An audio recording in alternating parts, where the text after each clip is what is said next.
Alright, are we up and running? For some reason,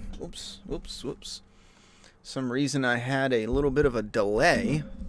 Streamlabs wouldn't let me, or maybe it was YouTube, one of them wouldn't let me turn it on. Alright, let's switch screens. What was that about? Excuse me. Live scene. Here we go. Okay, that's probably a little too big. Let me trim this because I know I'm good looking, but you guys are 75% male, so you probably don't give a shit. Anyhow, make sure you can hear me. No, you can't. Are you fucking kidding me? Oh yeah, you can. All right, you good. You can hear me good. You can hear the PlayStation good. Also, for those curious, we are crushing it with the sponsor, which is My Comic Doomsday Kingdom. If you want some fresh voices in the zombie genre, Doomsday Kingdom, very large story. This is the beginning. The first 5 single issues collected into one book, and we ship quick. So this is going to be ending in shipping. I think we only got 12, 13 days left until it ends, and then it goes in demand for 30 days, and then we're going to start shipping. So sign up for that. We're already close to 6,000, which is freaking awesome, because once we hit 7,000, we're going to be doing free giveaways for everybody with these amazing bookmarks if you haven't seen it. I know, bear with me if you already have seen it 10 times, but these foil bookmarks look incredible. Doomsday Kingdom, and that's the rider with zombies in the background. It's this image here, right up top there, and it's going to be freaking incredible. So thank you very much. We're almost at 6K with 2 weeks left, which means we will hit 7K most likely. But let's dive into one of the very last streams on this channel, probably, for The Last of Us Part 2. And hold on, let me pop out the chat. Pop out that chat. Chat, let me pop you out. Live chat. Bada bing, bada boom. We got Godlike Domino with a $5 dono. I really like The Last of Us 2, but it feels like it's missing something, but I'm not sure what it is. Joel. All right. My brother is a big Last of Us fan. And he asked me straight up.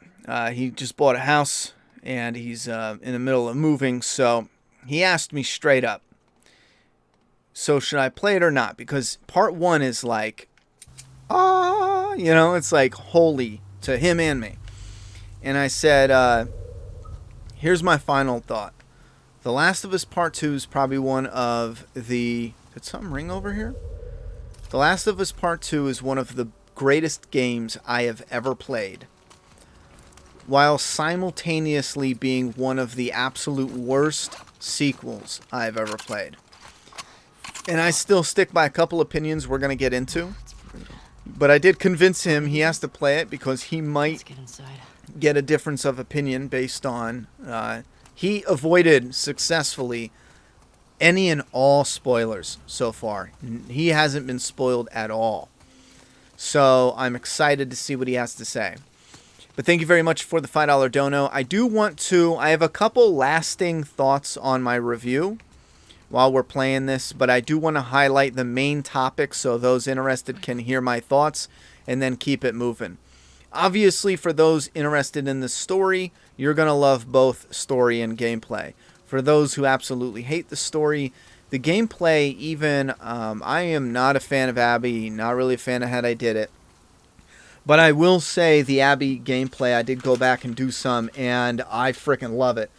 The gameplay is incredible. The environments are incredible. I still disagree. I went back and looked, and I still disagree about the variety. I know they have certain really cool things with the different level design and all that.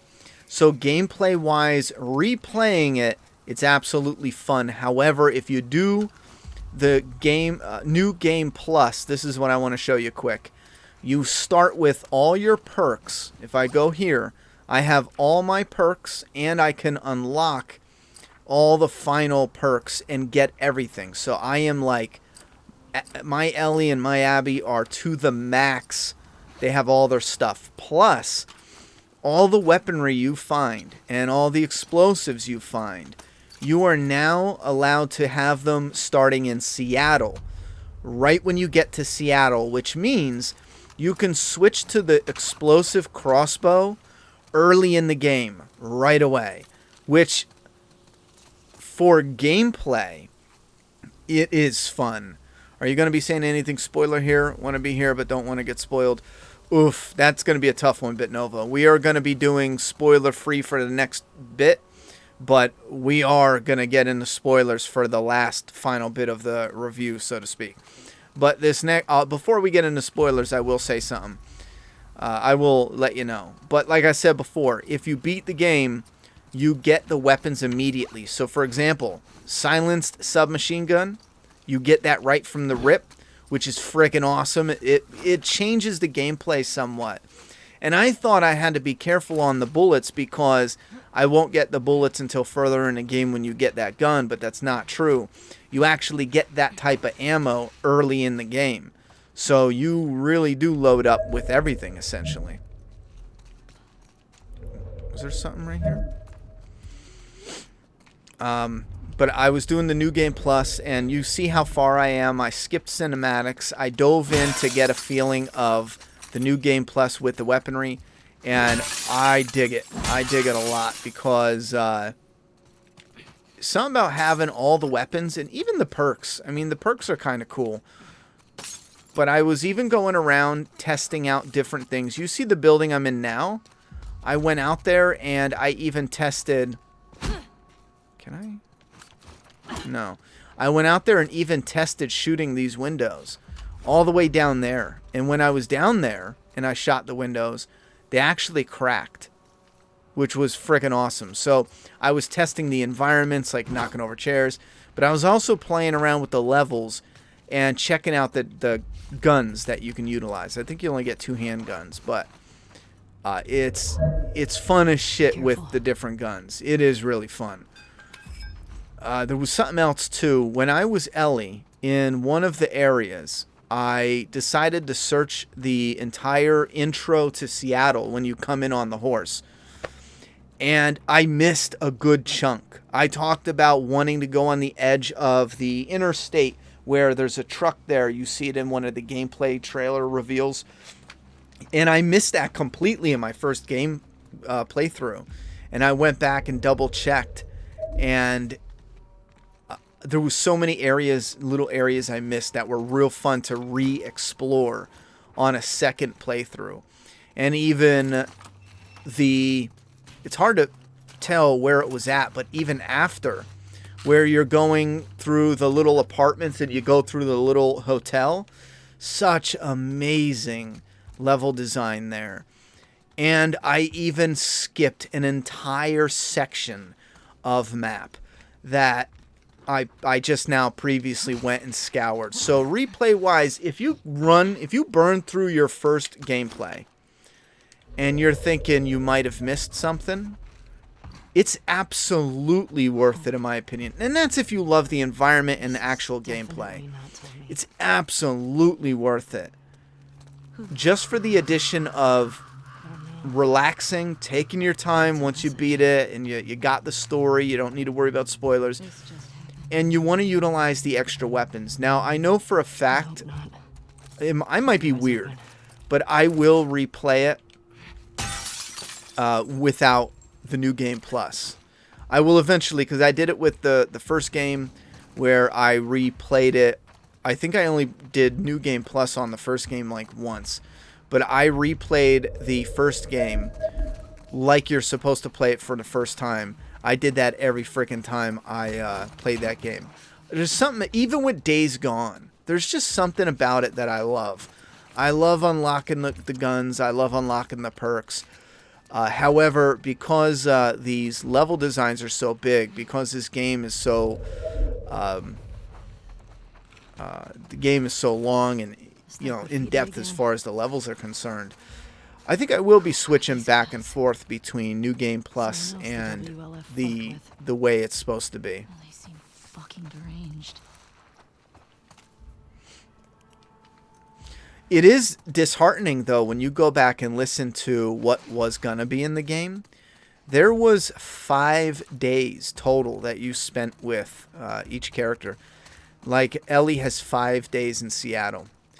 And hearing that she was going to go to the Seraphite Island and all this, and there was this whole extra stuff, part of me was like, oh, man, you know, because I would have really liked that. Any additional time with Ellie in particular, I would have loved. What else was there? As far as... alright, that's a little spoiler. We'll wait a few minutes to discuss that. And... yeah, you know, the rest are all spoiler stuff to discuss. So, I'm going to read a few comments, see what you guys have to say, and then we got to get into the spoiler stuff because... I'm pretty sure that's it, really. With New Game Plus, to be honest, extra exploration and the weapons. I think the weapons is the biggest thing because when I read it, I didn't read weapons. I thought New Game Plus was only these perks. So you have all these perks with the New Game Plus. Like, what else do I got? All right, look, peep this. I am about to unlock my last 2, and then I don't need pills anymore. And look, I'm done. I am maxed out, if I have this right. I'm maxed out on everything, perk-wise. And I'm not even halfway into the second gameplay.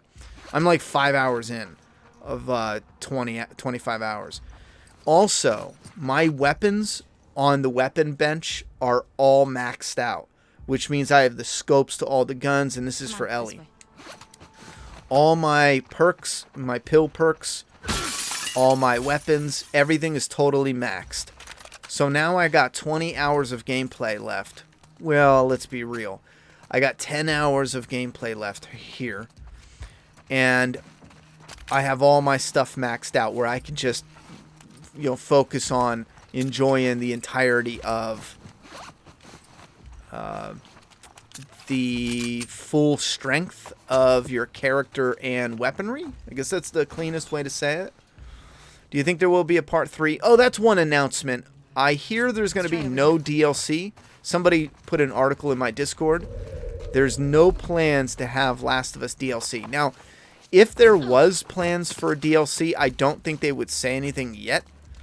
However, they have said, I think they kind of crushed to the pressure, they will do multiplayer. And if that is true, if they are sticking with multiplayer, I don't think they will do DLC at all. Because the multiplayer would probably be...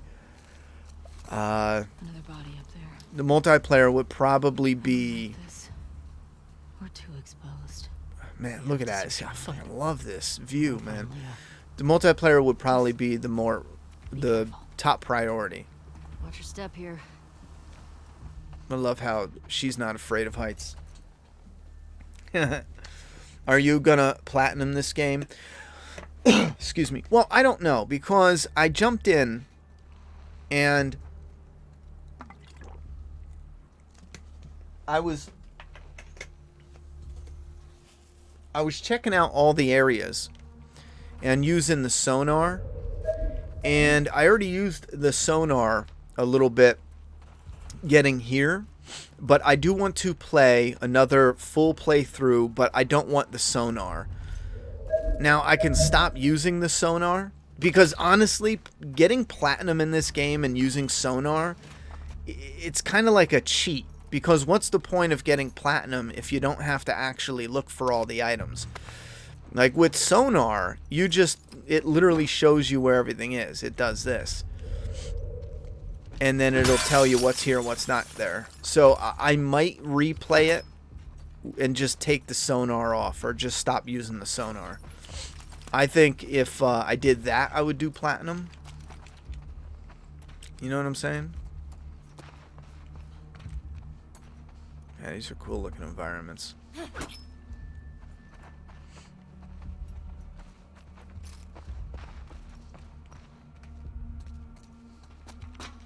Some of the hidden stuff, though, is really cool. As far as the little collectibles you get, where they hide them. Some of them have, like, clever hiding spots. What is that?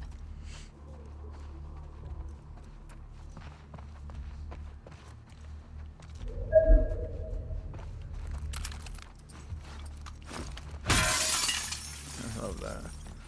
I smash every window along the way.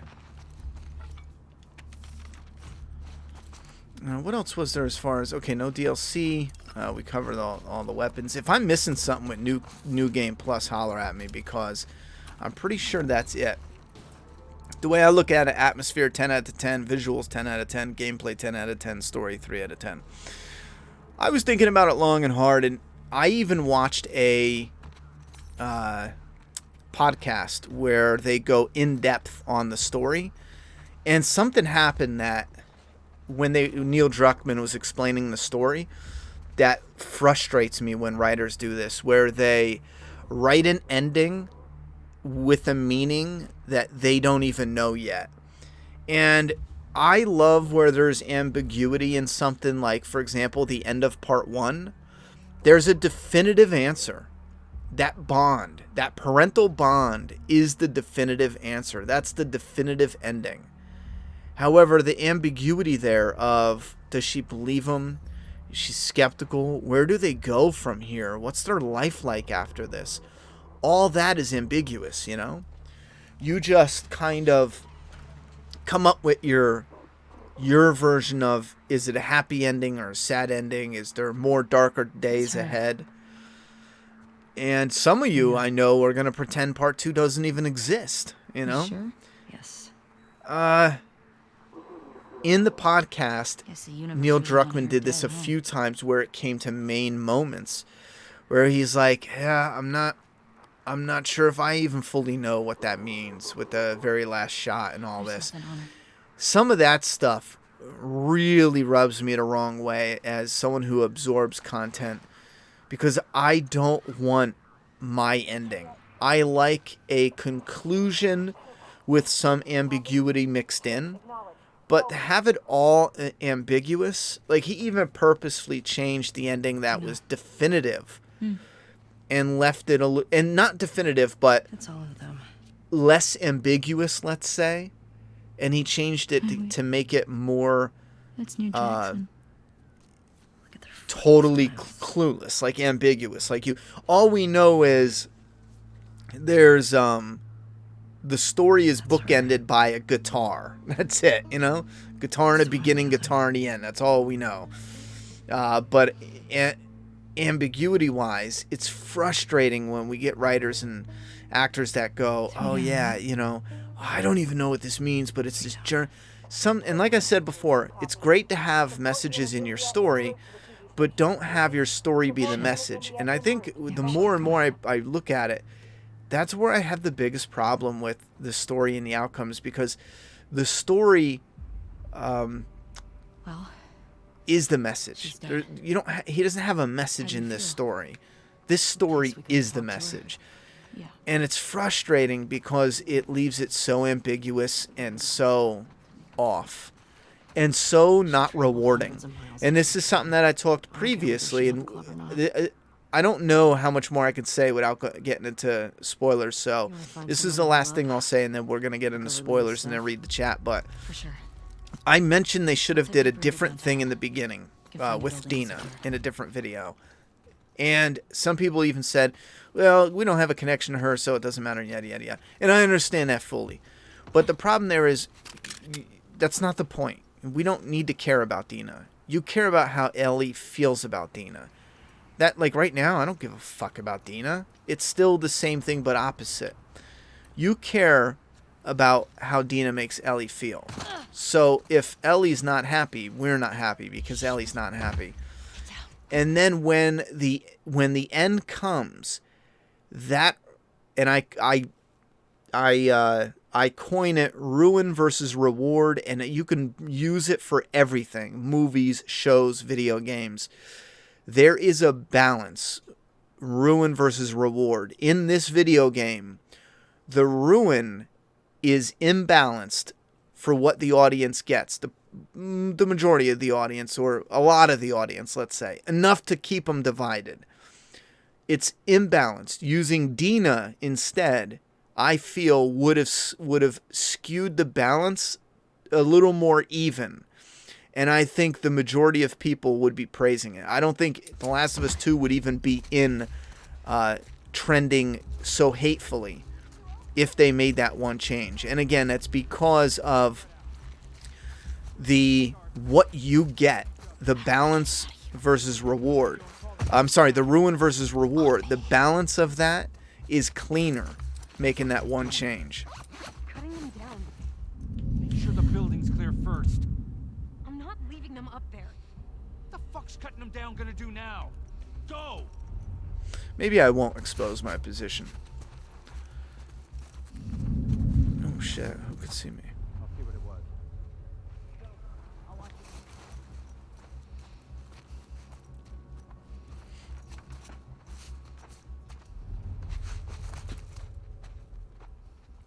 There is another con gameplay-wise that I think they should have changed. Footsteps. Enemy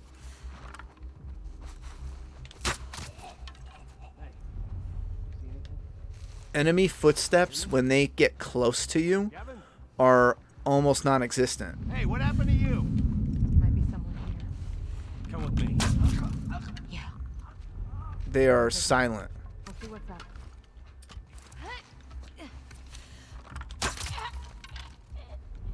Yo, that might be too nasty getting Hear that? getting a bow so early on. I got you covered. No, I think you have the bow. In the regular gameplay. Fuck, I broke all my damn things. Kathy, we good or what? All clear over here. Saw something. Oh, fuck. Come Did on. I just shoot? All right. Be careful. Ashley?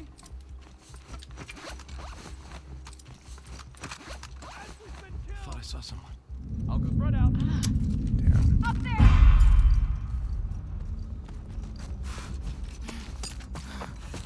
Oh, shit. Where'd you come from? Move in! Shit. Where you going, bitch? Oh, there's nowhere to go. She's out! Me, bro. Come on, show your face. Oh. Oh, fuck. Shit!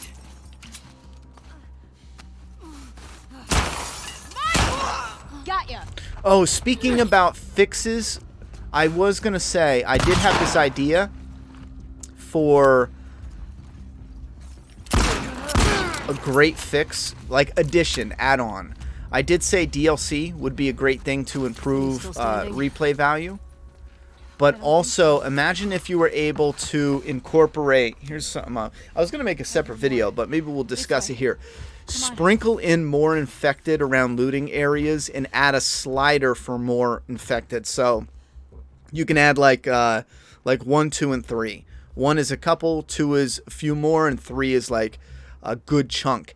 This is in between looting. I noticed it is in first gameplay playthrough and second even, I was just taken back by the landscape. But I noticed there's huge sections of map where I'm searching through building and building and building, and I don't come across any enemies, not infected or human. And I think on a level they were trying to make it so these are long, cleared out areas, because it wouldn't make sense story-wise if the army, the WLF, was here and they cleared out the area but there was still infected. But in the same strength as a video game, there still should be some sprinkled out throughout. So I thought that would be a nice touch. And here's the game changer. I think when you play as Ellie, they should incorporate, and yes, I'm going to say it, microtransactions. I hate microtransactions, but I am willing to pay the people who need to get paid to get this done as far as the workers. When you play as Ellie, you can either be normal, like in the game, or you can be Ellie from part 1, Ellie from part 2 is young, Ellie on her birthday, or you can be Dina. Now, the cutscenes are all the same, but you can buy the skins to wear in the game, so the actual player skin changes. Now, when you play as Abby, this is where I think it gets more interesting, and you should be able to buy alternate skins. You can buy alternate Abby skins, alternate Joel Part 1 skin, birthday Joel, Part 2 Joel. I think there's 2 different ones, so split that up.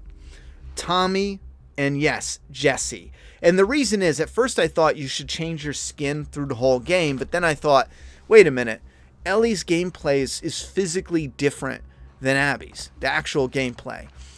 So to correct that, instead of playing as, instead of having one skin for all of them, Abby fights like a man. Her gameplay is like a man. It's replacing Joel. It does everything Joel did. So replace it with men, you know, like Tommy. Not replace it, but add on, because there's no females that fight like that are in the game that you can use as just a different skin. So the cutscenes would be the same, but you'd be fighting as Joel. I think that for replay and then for people buying it, you'd have like 5 million people buy 2 or 3 Joel skins, you know, a couple Ellie skins. Right there would be a few $1 million on microtransactions off of just having additional skins that you can play. I don't know behind the scenes if that's even possible with the game, but I think that would heavily increase the playability. If you would allow me right now to play the Abby scenes with Joel, I would probably play it 3 or 4 or 5 times more than I'm planning on playing it. Like, I'm gonna play it. Where are you shooting? Oh, they're up. Ellie, come on. Like, I'm gonna replay this. Fuck. We've got them! Ellie, through this window. Hit them from behind! God damn it! Oh, shit. Follow me.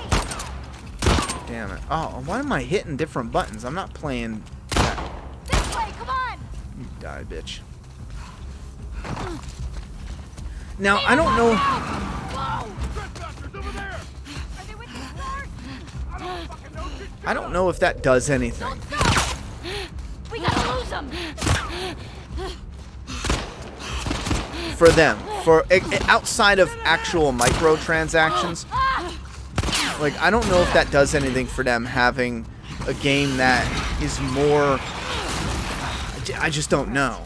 Like, once you sell your copies, does that matter? Keep going. I personally think that find a way in. the people upset, some of them, not all, I do believe a good chunk of them would be like, wait a minute, I could actually play the levels as Joel instead of Abby Masks. for $10 on microtransaction. Done. Tell me in the chat, would that interest you? Because I could be crazy. Maybe I'm the one who goes, bro, replay the Abby scenes as Joel. Are you shitting me? I would do it in a heartbeat. I would never probably ever play as Abby again. No offense, Abby. And I don't even hate Abby. I love what they did with the reveal of the muscle stuff. I think that was probably one of the most memorable and shocking moments outside of the Joel stuff, because Joel was fucking amazing.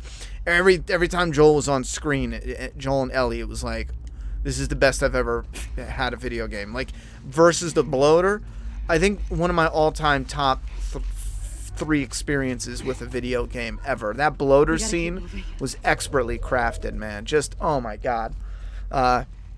Faking you out, making you think you were dead, and yada yada yada. So put in the chat, would you buy the skins, or even just have them? I would have no problem giving them $10 to let me play as Joel for the Abby scenes. Jag says, do you think the negative backlash online is going to affect future plans for the Last of Us universe, like show or future sequels? Well, I think nowadays everything has negative backlash to a degree where I was just ranting about this on my previous live stream about my comic. The negative backlash is getting so ridiculous to the point where people are just saying lies and rumors that aren't even true, where I don't think so. In the long run, I think the sales, the money. Did they make a lot of money? Yes. And that's what they're going to go with. What's up, buddy? Dude, What is that? mute it.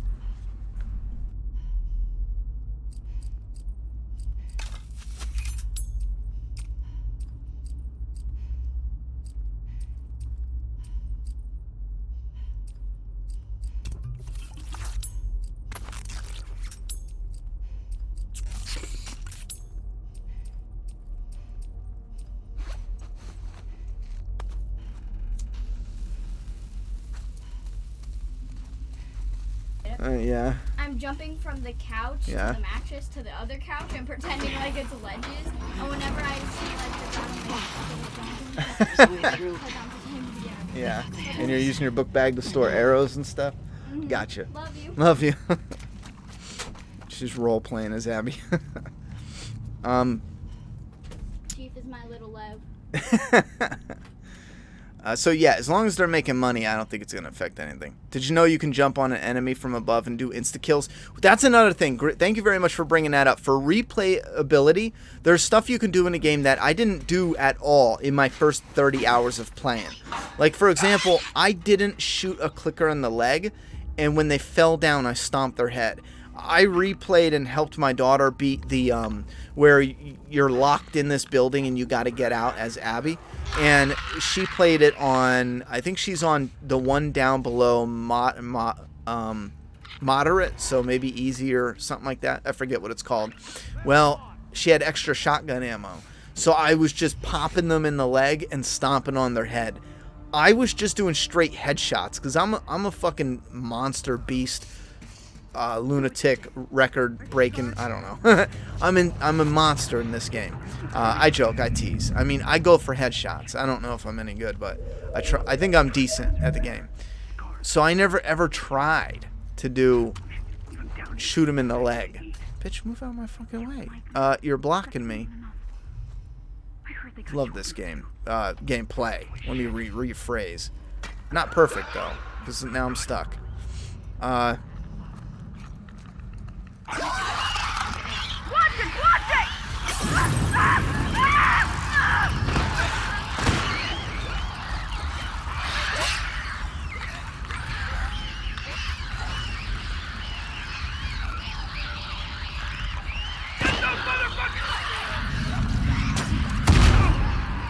Come on, get him. Oh, yeah. How you doing there, Dina?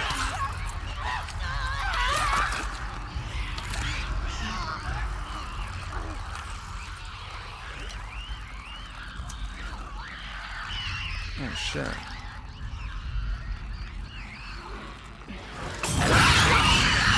Nice. Oh, you know what? I upgraded my Molotov, so that's why it killed both of them, because the spread is bigger now. Watch. Yo, look at it. Dina! Dick. I wanted to stomp its head off. Now, here's the thing. I never did that when I played it. If you're in a hectic scenario, We shouldn't hang out you here. can shoot them in the legs, and when they fall down, just finish them off And then let's move. with either a gunshot or stomp them on the head. I don't know if Ellie does it, but Abby does. Ellie probably does it. You can jump off of things and come slamming down and kill your enemy. I never did that on my first gameplay, but when I heard about it, I sure as hell did that immediately after, you know? On top of that, again, the exploration. I will say, I go back to my one criticism I do have. The exploration is awesome, but now that I've gone through just a couple new levels again, purposefully looking around and getting a feel, there's some that are just flat nothing. Like even when you're doing the Seattle one, I love how it's wide and open. That's fine. You're on a horse, you let it rip. I personally would have loved a few areas where it is wide and open, and you catch a couple infected out there, and you run away from them on the horse or something.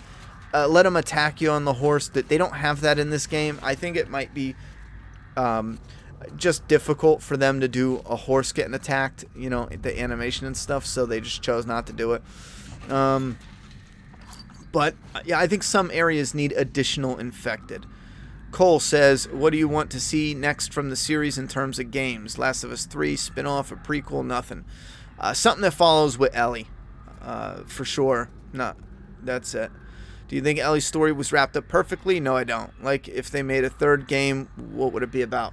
I stick by the third game should be about, most likely, if they finish with a third trilogy, it will be about Ellie coming full circle and actually being the being on the operating table or dying on the operating table. How does she get there?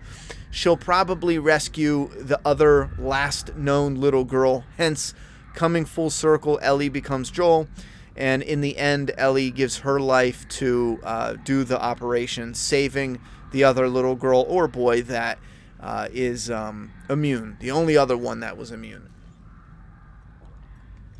What would the story be?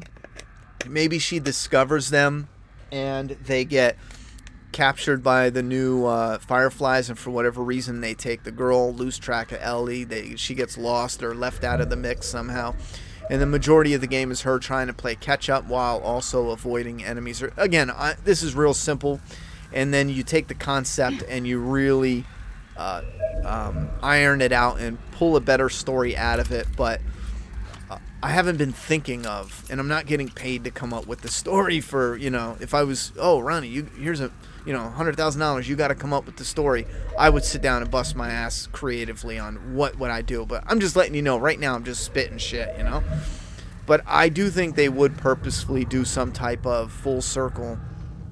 I get the vibe from them. They would do a full circle thing, make her, Joel, find another person with the cure. And the end would eventually be Ellie going on the operating table like she was meant to in the first game. Thereby sacrificing herself, but also rescuing someone else that she grew close with. I don't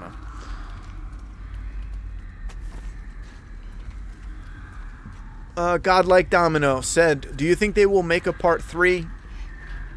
Yes, I do believe they will make a part. I think it's, at this point, it's almost definite. It is definitive. I don't know if it will be a part 3 or a spin-off, though, because it made so much money. Again, it's a business at the end of the day. I do think it's gonna make. I do think it's gonna continue.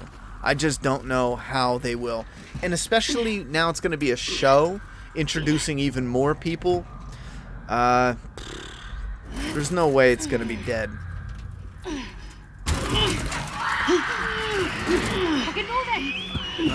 The way I look at it, alright, I did that. I feel like Neil was trying to make this story deeper than it needed to be. It came off as a bit pretentious to me, but I don't know. Listening to they all care about the characters in the story. They all really do care. But listening to them, it does feel like they, Neil among them, got distracted with. They can't even say what the ending means because it's so like, I'm still discovering it. How the fuck? Listen, I love y'all, man, but how the fuck are you still discovering what the ending means when you fucking made it? You know what I'm saying? Like, and I understand the desire to make these ambiguous stories that are so ambiguous, even the creator is like, what does that mean? But part of it frustrates me because I go back to that core thing where I want a story. If you don't even know what it means, how do you know it's any good? You know what I'm saying? Like, I keep coming back to some of these things like, if you don't fully know what it means, how the fuck do you know it's even good, man? Like, and I come back to the same argument.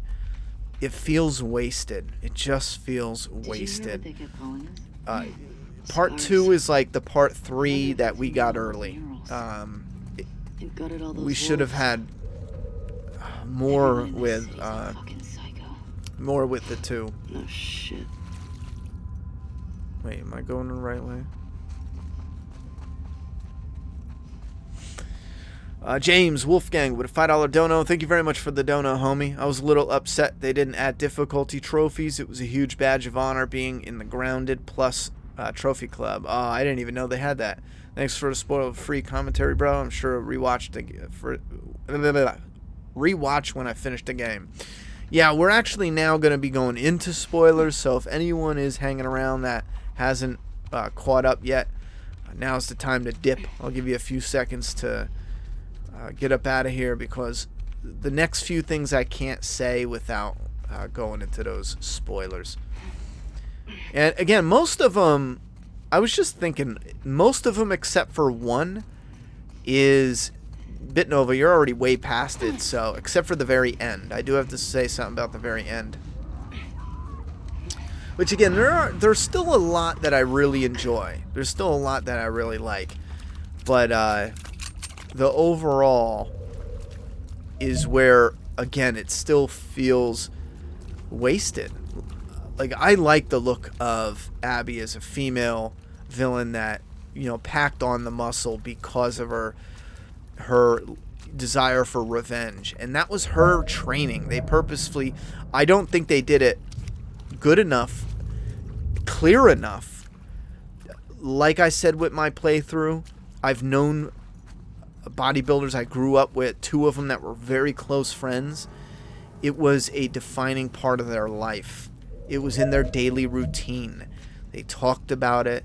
They planned their day around it. They discussed it, especially in that world. When she came back after training and met Owen, there should have been like a Jesus. holy fuck, moment. Like you went to train, but Spores. holy shit. That didn't sound like a blow. And there should have just been some of these small definitive, What the fuck they're fighting? because it does feel like, yeah, she put on muscle for Joel Agreed. to get that revenge. Joel killed numerous Fireflies. Think about it. Soldiers. That's what she was going up against. He was a little older by that time. She knew that. What's the plan? But she knew he was still Got dangerous. another ladder across there. Okay.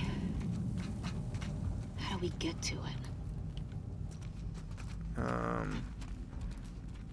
What's with this rope? I forget now.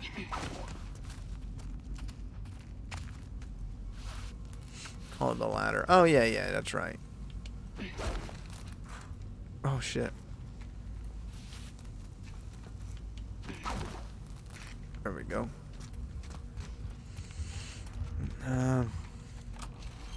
Ronnie, Neil Druckmann said that there would be a part 3. There would need to be a story. I butchered that whole thing. That explains this world more, but he said he doesn't know what that is yet. Yeah, I heard him say that too.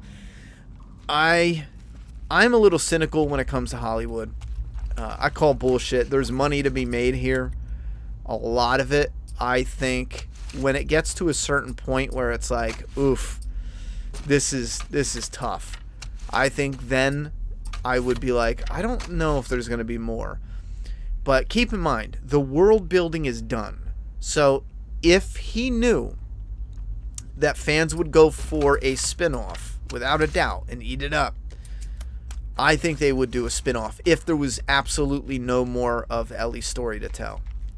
Which I think there is more of Ellie's story to tell. This is what gets frustrating with the entertainment industry and even fans. Because I've seen the comments where fans are like, Joel's arc was done. And it's like, really, bro? Like, that's the best you got? We change constantly as people. And yes, they have arcs in movies and shows because that's what makes it more interesting, and that's what makes... That'll do. Why did this not... That's what makes it more... Oh, I can jump and grab that bitch. I thought I had to go down and get on. That's what helps it to follow along more and makes it feel like you get value because you're gaining something. We're gaining that bond with Joel loosening up, getting back some of his humanity. He's gaining Ellie another daughter in a way. He's gaining Ellie, and he's gaining back some of his humanity in the process. Again, it's a value. With the ending here, even Ellie, and I think this is where some of the connective tissue is, and this is where partly I think it gets a little frustrating, because Ellie is the reason why Joel gains back his humanity at the end. But because Joel saved Ellie, that led to Joel losing his own life. And again, in a way, like concept-wise, there's a lot there to appreciate. Joel didn't just damn everybody. I mean, he damned himself. That's why he's like, just get it over with. He knew that day was coming. So, think about it. So, at the end of part 1, Joel gets Ellie and a new daughter. Just what? A daughter figure, but like, you know what I mean? Like a new daughter, a presence in his life. And he regains some of his humanity. Now, by the end of part 2, Ellie lets go of this obsession or addiction, this drive for revenge, regaining some of her humanity back. So in reality, if you break down the two endings, part 1, Joel gets his humanity back. Part 2, Ellie gets her parts of her humanity back, right? And again, on a concept level, there's stuff there that I love, but my argument is still this. With having the part 1... Watch it!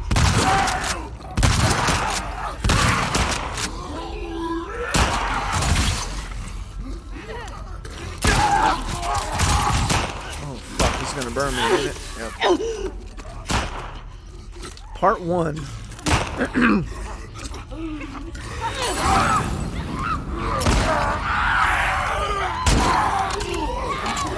might have to turn up. I think for my game, I put a custom difficulty on. Challenge custom, yeah. And I put hard for the player, moderate for the enemies, which, wait a minute, that shouldn't be right, I don't think. Accuracy of enemy gunfire, frequency of projectiles, aggressive of enemy advancing and flanking, complexity of Alright, I don't think that's right. I'm going to have to change it. It should have been survivor. Survivor of allies, which means they don't kill zombies. I hate when unless it's like, you know, adds on to the character of the person. I just want them to chill. Let me kill all the infected and people. Stealth is on survivor, which means that the enemy's perception and smell and all that other shit, it's hard on the hardest. And then resources is moderate because I like fighting with them. I like the gunfights. I like, you know, fighting and killing. I'm not a fan of stealth. I'm a fan of stealth to set up and maneuver around the fights. But I am not a fan of stealth your way through a whole map. No way. I want to fight, man. Fuck these assholes. Hell yeah, Ellie. Did they get you? No, I'm clean. What was I talking about essentially? Oh yeah, and that's what my argument was with. Is that what they called them? Yeah. With part 1, Where the again, shambles come from? it's a great game, but I don't it fucking is know. dated on the machine it's on. Even on a PS4, when you go back, you can replay it. It holds up, but it's at that cusp where it would be perfect in the PS4. Imagine a PS4 part 1, a PS4 part 2. We already see what that could look like. A PS5 part 3. Now we're at that perfect sweet spot. And I think that in large part is a big problem where part 2 should have been the Joel and Ellie additional storyline for them in Jackson, and kept a little more simple but a little more sweet and grounded into the wait, I want to check around a little. And then part 3 was setting up Abby in part 2 and leaving part 2 off with that Thanos is coming, no bullshit, Thanos is coming type feel. There's something powerful about that. You know, like the character knows. Like Joel knew that shit was going to come for him one day. And that's what frustrates me with him offering his name. Even Neil Druckmann admitted that they had a lot of talks about that. And Troy Baker, I believe, the guy who plays Joel, I don't think he was happy with... I think that was one of their fights, if I remember right. That was one of their fights about Joel being so open and them getting the drop on him. Which I still don't understand why they didn't just add one scene where they tried to fake their names, but they accidentally used their name in the fray of fighting the Horde. That would be understandable. Where they're almost gonna die and they accidentally say, Joel, over here.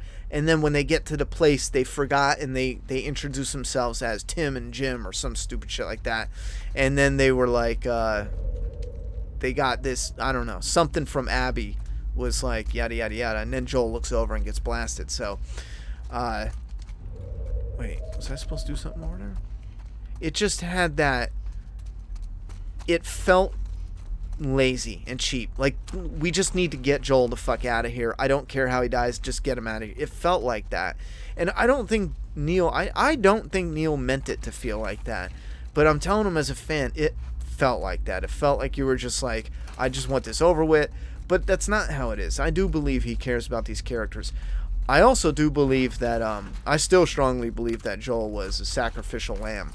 I do think that in Neil's world, you cannot kill gay characters. Or if you do, you need to be very careful with how you go about it.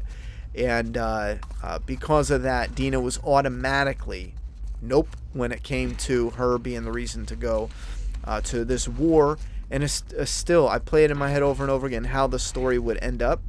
And the story still works in a powerful way if it's Dina and Ellie loses all that. Even Joel is without an eye and with a limp. And they still have a bleaker, but you still have it with the veterans with yada, yada, yada. I still think the perfect ending would be do a part 2 with Joel and Ellie, and then a part 3 would have been Abby on the scene. Part 2 can start, you know how part 1 started with Sarah? Imagine part 3 starts with Abby. It would be almost perfect.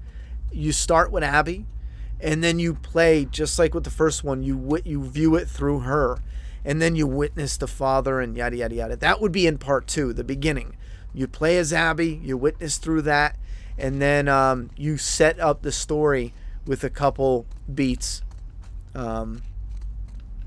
In the beginning is Abby in there, and then it ties in the middle somewhere, and then by the end you reveal why you flipped around a little bit, and here it's that, that thing is that thing. I didn't mean it like that, but she's like looking at him through binoculars in the snow caps. And again, that wouldn't be like the ending. You would have your main theme as an ending play out, but Shit. there's a number of Needs ways a to go. combination. What was another thing? Oh, and one of my last things, right? Here's another thing that really frustrates me when I do when I'm replaying it knowing the ending. Joel killed Abby's father, and Abby lost her shit and went nuts, right? Getting revenge. Abby kills Ellie's father figure, and she goes nuts getting revenge. Now that's the cycle of violence. Along the way in this game, and it's unavoidable because it's a video game, I killed about 7,000 mothers and fathers on the way to kill Abby. But I let her go, knowing I'm still going to kill 7,000 more mothers and fathers on the way back, The game just conveniently skips over that because you're not getting out of that environment without killing. You showed us big parts of these worlds you need to kill just to travel. So I don't know about this whole she keeps her humanity bit. Like, I get it. Wait, forgot the code again. Get me a soda and the code is all yours. I don't know about this humanity bit. I feel like I like it, but I revert back to how I feel. Joel was too powerful of a character for the majority to just accept that. And to them, it's like, fuck no. It's never going to work. Let's see. Come on. I didn't know I had to actually punch it in. Or I forgot I had to punch it in. Soda can, nope. What does that say? Okay, enough hints. You can figure out the rest. I'm wrong, Troy. 152. Oh, yeah, I remember this one. 152. We'll see what you guys have to say, too. And again, it doesn't make me totally right. I think in a little while, I would even tweak some of my thoughts and opinions about it. How'd you do that? But there's a lot more in this game that I do like that I see other people dogging on just because. I think the game would have been better if co-director from part 1 helped with the game. I see a lot of people say that. Jeff, oh, thank you very much for the $2. Are you looking forward to seeing Clickers on HBO? Fuck yes, bro. Do you think this game will be awarded for performance, sound, art direction, even Game of the Year? I think this game will win awards, no doubt. Do you think they kept Dina alive so she could return in some capacity in a sequel, or just because there was no reason to kill her? Well, 2 reasons. I already said one of them in Neil Druckmann's world. And if this isn't true, no offense to Neil specifically, but just by the company he keeps, I don't believe he's allowed to kill gay characters in this game. And I don't mean that as like a joke or an attack. I see the stuff that the people he's friends with say on Twitter, and some of the raging they do when gay characters die on TV shows and video games. And to them, it's like, you can't kill any. So I believe Dina couldn't die because she's a gay character, and I don't think there was a reason to kill her. Not by the end of it.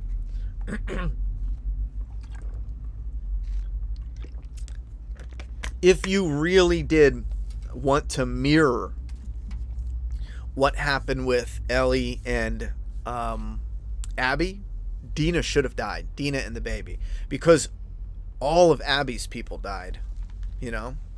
But we don't care about Dina. And that's part of what I was saying with the balance. Joel is too powerful of a character to kill off and just have it as a flaky revenge story. He's too powerful of a character for Ellie and us as some flaky ass revenge message. Dina, though, isn't. But Ellie's love for Dina is strong enough for us to go after them.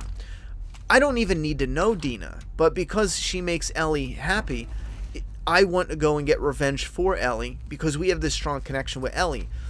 And then having the end of the game, because we don't have such a connection to Dina, it's easier for us to accept that Ellie just moves on from the revenge. Now, keep in mind, too, they want this message as the game. And here's one of the bigger problems with that, where it gets to the point where it's a little clustered, because it's not like killing that one person, you know, Abby, would be any different than the 7,000 people she slaughtered. You know, it's not like that. I mean, come on. She'd still have her humanity. It's just, Abby is the symbolism for Ellie regaining her humanity. But she could have stopped killing after that. And truth be told, she can't stop killing. Maybe she can stop her need for revenge, and that could be the thing that keeps her humanity, that drive for revenge, which is probably it. But again, if it was Dina that she was getting revenge for, it would be easier for us to be like, okay, yeah, you know, let it go. But because it's Joel, a lot of fans, and again, a lot of fans that like Joel, but yeah, it's not that big of a deal. I see a lot of them who love the game. And if you love the game, I'm happy for you. And I understand why you love it. These people that are like, this game is doo-doo, I think you're in denial. I think you hate the game so much you just won't accept the reality that this is a well-made video game, but it just has serious story problems for a good chunk of viewers. But if you love it, that's great. But from what I see in the fan base, the majority of people that love it just weren't really that big into Joel, it seems like.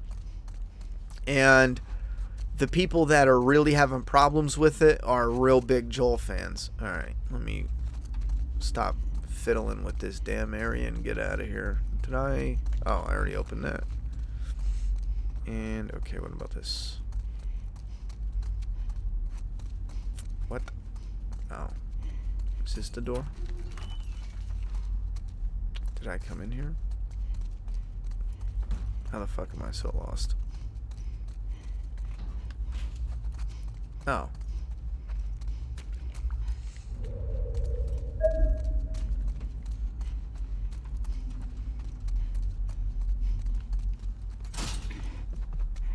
There must be a way around.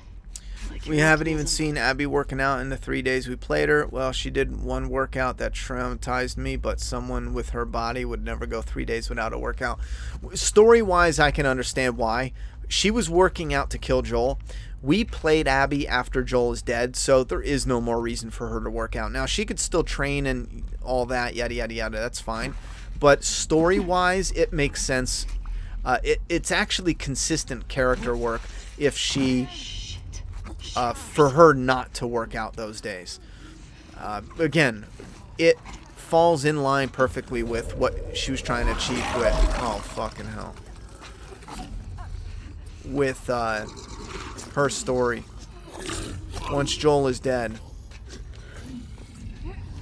there's no more need for her weapons. Excuse me, I didn't mean to burp in the mic. I'm sorry for that. That was foul. Yo, Ronnie, I made a fanfic story right up on The Last of Us Part 2. Nice. How to use sonar. You got to go into your settings, go to accessibilities, and then down to navigation and traversal, and then enhanced listening mode. But again, when you're exploring, I highly recommend you shut it off. I only use sonar when I'm streaming because it's easier to just go bang, bang, bang, get what you need, and then get out of here.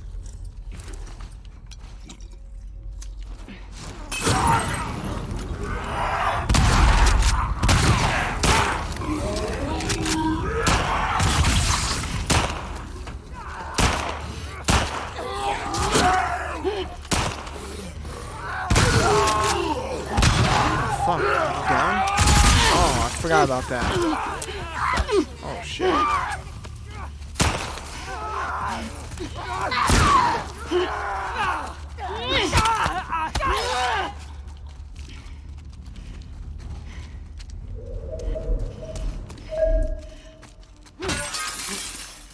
Okay.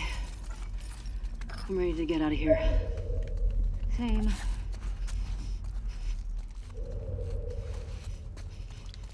I was just replaying this up to this part a second time on New Game Plus, just to get a feel for it, to have some initial thoughts for this little mini stream where we did that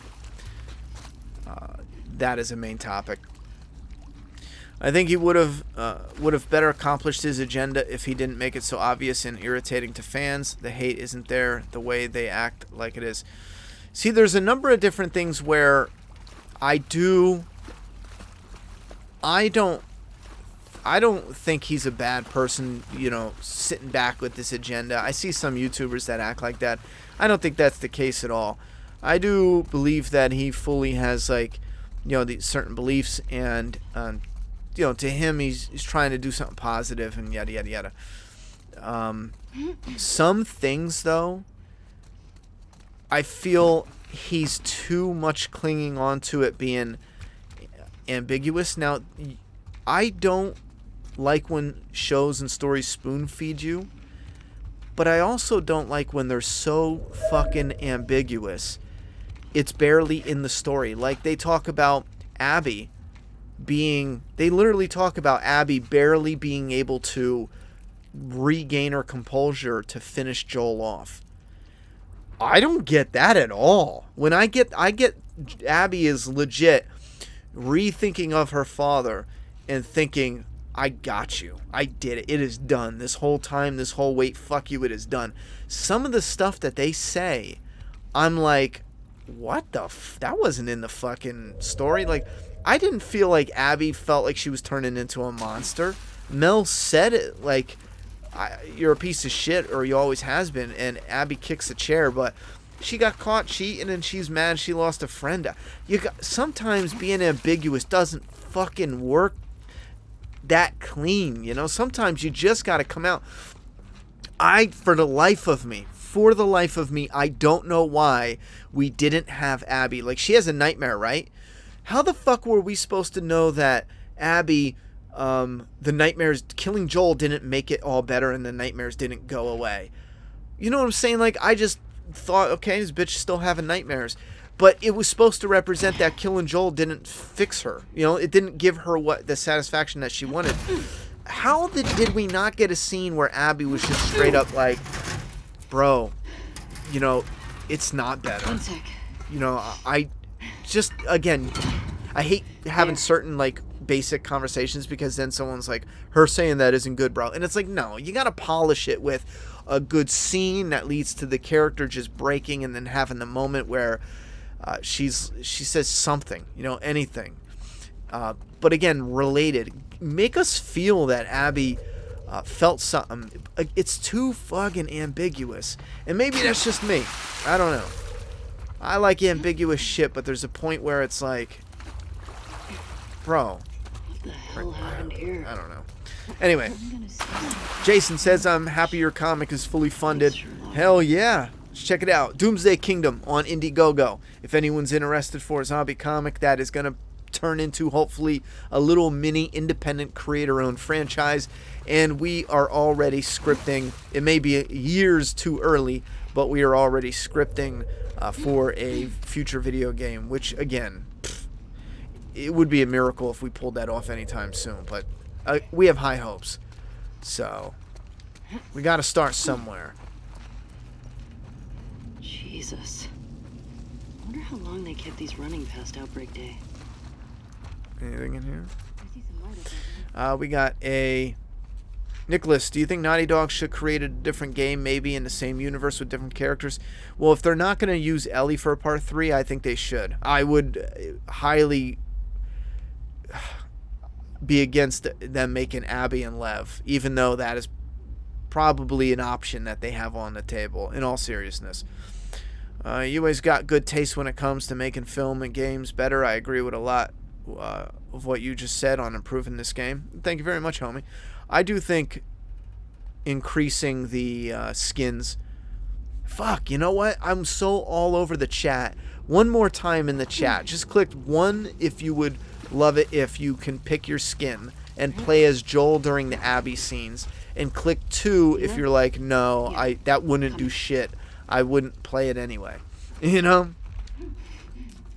How about that? 1 for yes, 2 for no for changing skins. Hello, MFer. Thank you very much, DD Gaming, for the dono. It's Mac with a $10 dono. Don't you agree that most people who say the game is boring and all it is stealth, they don't use any of the new mechanics and environment and complain it's all the same?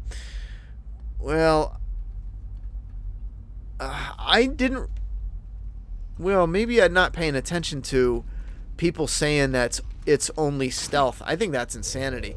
There's a certain bit to the game where it gets really hard, like when you turn the difficulty up, where, yeah, if you try to just head-on attack them, bro, they will rip you open. I mean, they will... Wait, is this where I came from? What the hell is down here? They will tear you apart and eat your insides. What the fuck? I could have sworn something was here. The moment they spot you, they all shoot you, they all hit you, and this is on the hard difficulty. They all hit you with insane accuracy. Like, just insane accuracy. Some of that shit makes it so you have to do stealth, but once you get good at it and you're rocking and rolling, it's not all stealth. That's just crazy. But again, if you find it hard to where you're only doing stealth, you might have to turn down the difficulty for yourself. As far as people saying it's boring and don't use the new mechanics, I've seen a lot of that where people aren't using the new mechanics, aren't talking about the new mechanics, and if they do use them, they're using them wrong. I see a lot of people start dodging when the character rushes up to them instead of when they're about to swing. You're supposed to use the dodge when the character is about to swing. Excuse me. And that goes for infected and human. Once they start the swing, you dodge. I've seen a lot of people that... Can I break this? Oh, look at that down there. How do I get that down there? I've seen a few people who... Well, yeah, how do I get that down there? Who just start dodge. Oh, that's freaking clever. Just start dodging too soon, and then they complain about it. They're like, "Oh, this game is clunky. It's broken." It's like, are you sure about that, bro? You sure? You sure?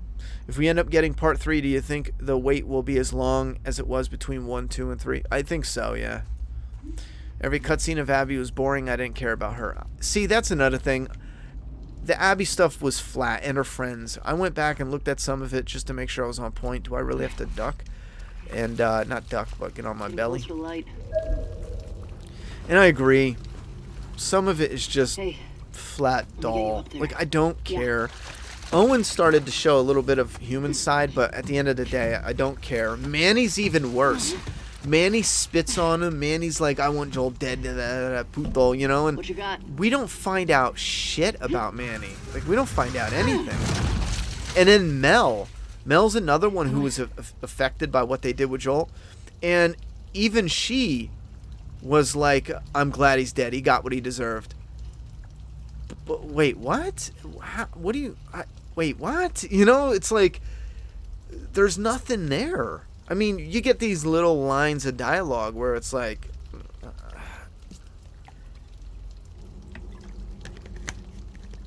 but there's nothing really there. I like the name. It's pretty unique. Doomsday Kingdom. Thank you very much, Adrian. I'm glad you appreciate it.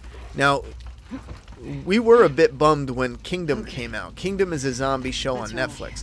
Now, all we heard is it was a zombie show. Now, we came out first, Lead on. but, you know, it's Netflix. So when we hear there's a zombie show coming out on Netflix named Kingdom, I was like, oh, come on. But then when I found out it takes place in, like, feudal Japan, whatever they call it, I was like, oh, okay. Because that's different enough to where it won't bleed into, or people won't think we're ripping it off. Even if we played, even though we came first. So we got a 1 1 2 3 1 1 2 1 1 2 1.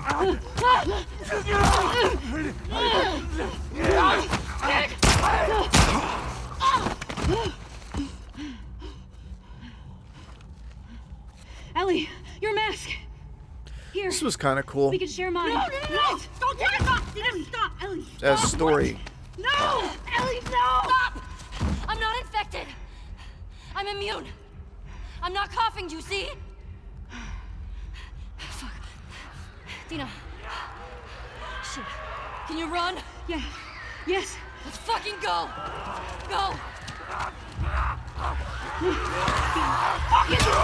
Run, Dina! Having her mask break and having this little run away. Oh, shit. It's cool. Come on, Dina, go. This part was real dumb, though. Dina... Oh, fuck. I'm stuck. I'm glitched. What the fuck was that? Hey, you know what? Yeah, I don't know if you guys can see it, but when you play it, you know immediately you're glitched because it did something weird.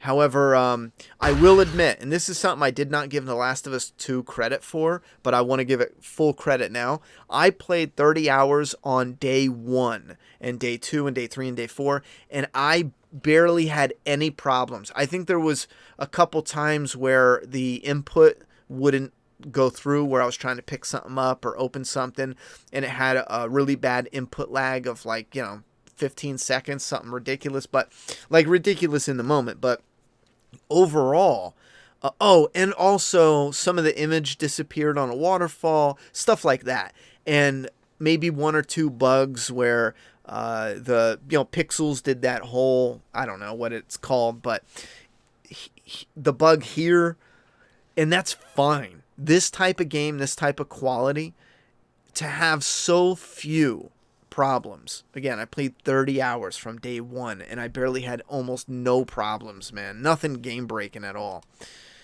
DD Gaming said, I did not play the game stealth like at all. Every part I was capping people. I didn't give a shit. I play the same way. That's why I like to adjust that indicator to where you get bullets, but the enemies are hard. How did you come up with the name Doomsday Kingdom? I actually pulled it from inside the story.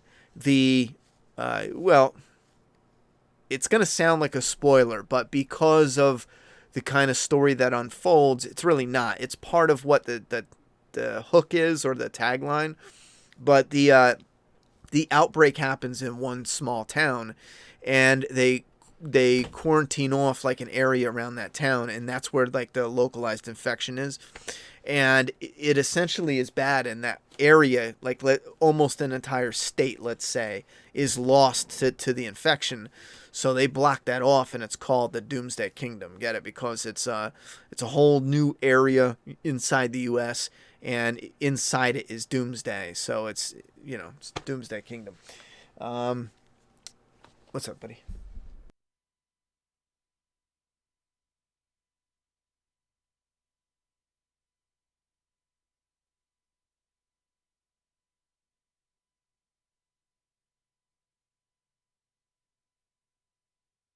This way! Hurry! Fuck! Go right! Come on!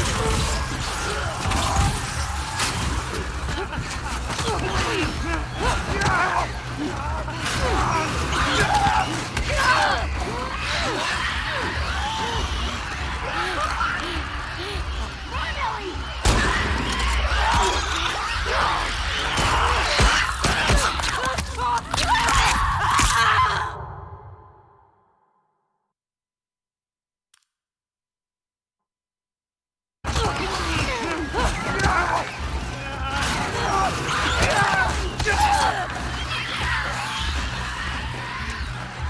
There's a gate!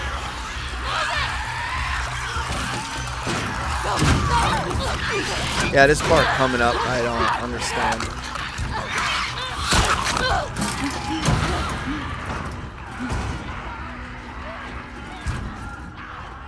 She's just like weak, I guess. Now, I'm assuming now that I played it, she's weak because of the pregnancy. Now, that's something that people picked apart that I personally don't have a problem with because it's a little convenient. However, this is so gorgeous. Look at this shit, man. The rain, perfect. Because again, the choice of having this time of day, and it would probably look cool sunny, but coming out with the rain, having her like, kind of sick and injured, and then it's kind of downpour, we need to get inside. All those choices made this a perfect fit. Anyhow, I got you. If you're pregnant and you don't get nutrients and vitamins that you need, you can get sick. I don't know how similar it is, like how realistic, but I know people did. Now, yes, is it convenient? Sure. But is it something where people are like, she said she's pregnant and the next day she's all like, bedridden? I don't get it. And it's like, well, I think they mean it. She didn't get the vitamins and nutrients, so she's getting sick from that. And weak, too.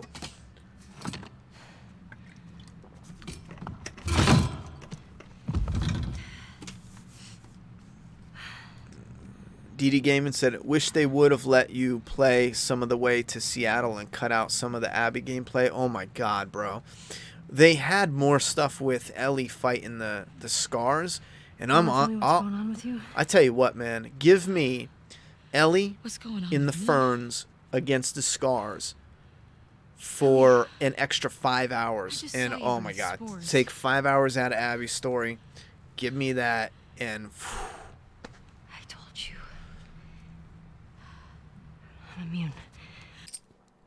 cause I just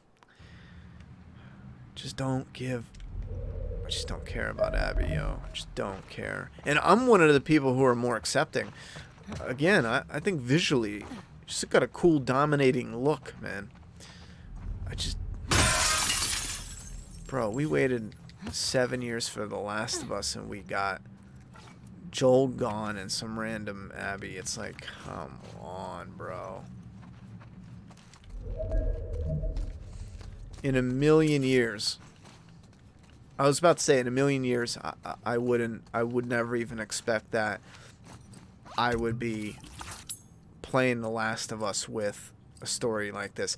Some people said they subverted your expectations, but to Hollywood, subverting your expectations is a nice way to say, what the fuck was it? It was funny. I laughed.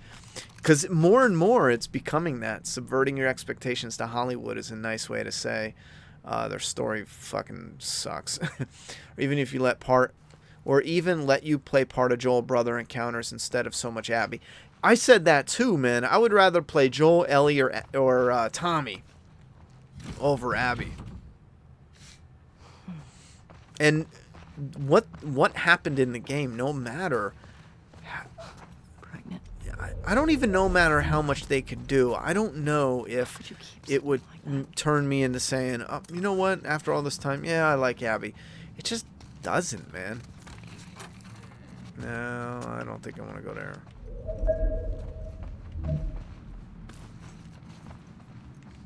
I don't even know why I'm grabbing this shit. I don't need this. This note's old. Still. I just need to load up on ammo and get moving. Did I reload all my shit?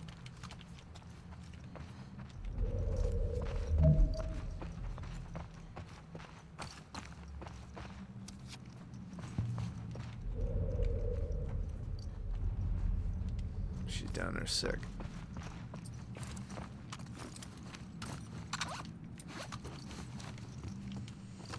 Yeah, New Game Plus is definitely fire though, with utilizing all the I don't need to use the workbench. Utilizing all the guns and perks. Oh, I thought there was a generator here. Ain't there a generator? No? Is it out here? It is out here, isn't it? What are your thoughts on Sony and Naughty Dog copy striking channels who just talk about the spoilers and that Metacritic won't allow people to post user scores? Well, I got a couple things to say regarding that. For one, I don't agree with DMCA takedowns for, and I want to make it abundantly clear, because there's some people that put pictures in their videos of leaked photos and images and are pretending they didn't. If you put in leaked images, fuck it. You knew what was going to happen. I don't have any, like, boo-hoo-hoo for you. But if you were just talking about it, that gets a bit rough. I don't like it. You know, I don't like the DMCA takedown. On the flip side, I don't like that you're helping to, you know, leak something that shouldn't be out there. And don't give me this, I'm saving people money, dumb, fucking retarded ass explanation. So, no, I don't like it. I think leaks and people talking about leaks is a bad part of any fandom. And you know what, I bet you most of the people who cover the leaks would be like, and I'm not innocent, I'll cover leaks if it's about something I don't give a fuck about. You know what I mean? But be honest. So, but, I think it's one of those moments where for them, it's like, it's fucking, I don't care, it's news, whatever, they justify it. But in reality, if they made a movie or a video game and someone leaked their shit, they would cry, whine, and whinge about it. I fucking guarantee. It's always the people that do shit like that cry the most when it's their turn to have their shit leaked. But I will say, I think in that situation, everyone's an asshole. And I'm an asshole with you. Like I said, if I don't care about something, I will leak it. Like I cared about The Last of Us, so I did not leak any information. I didn't take part in any of it because I didn't want to get spoiled. But I have talked about leaks because if it's something I don't care about, I don't give a fuck. So that's how I feel. I feel like these people didn't give a fuck. So for me, I guess talk about it. Fuck it. You know, it is what it is. You can't stop something like that. So, and no, I don't agree with Naughty Dog and Sony, DMCA, and when you're just talking. If you put a picture of Abby killing Joel, though, you fucking deserved being taken down. Don't give me this stupid shit.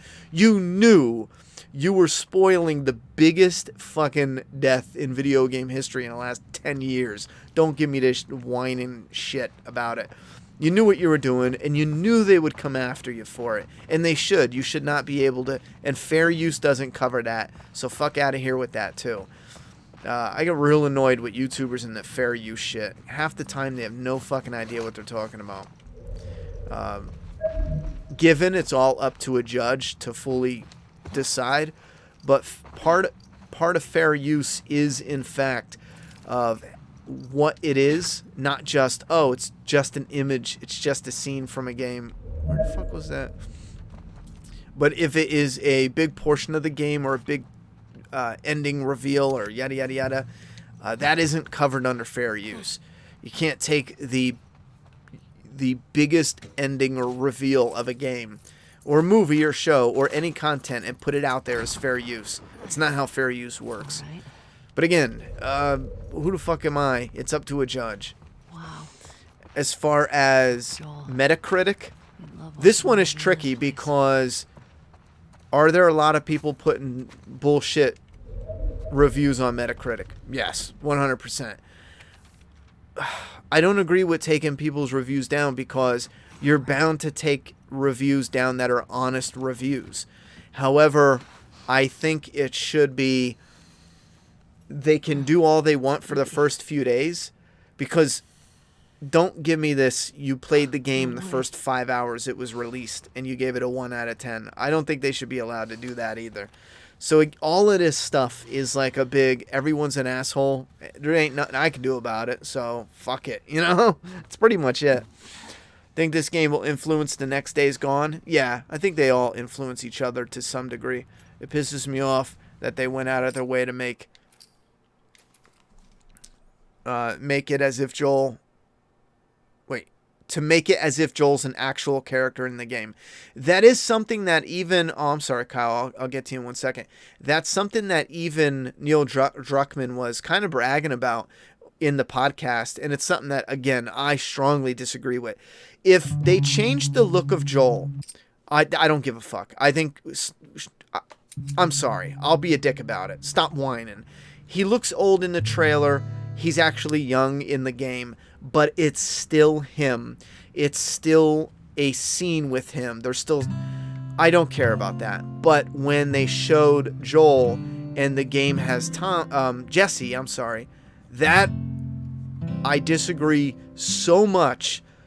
I would have no problems with people being able to sue for that. Not just like sue, but get their money back. If you legitimately bought the game, got to that moment, and it bothered you to the point where you didn't want to play it anymore because of what's the word I'm looking for?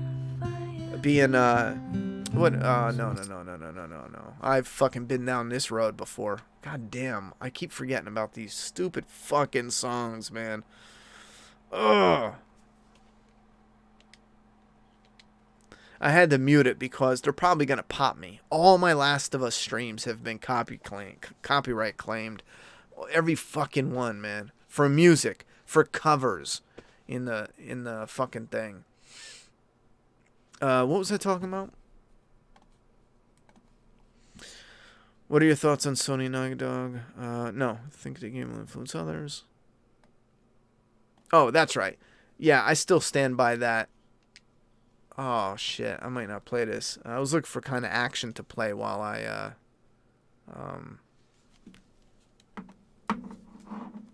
talk. Well, I guess this is a good time to hit up some comments and then end it. I love this moment with Joel and Ellie, though. It's funny. The Joel and Ellie stuff are some of my favorite absolute top moments in the game. Well, you're surprised now. Oh, Absolute top moments. is it Imagine. dinosaur?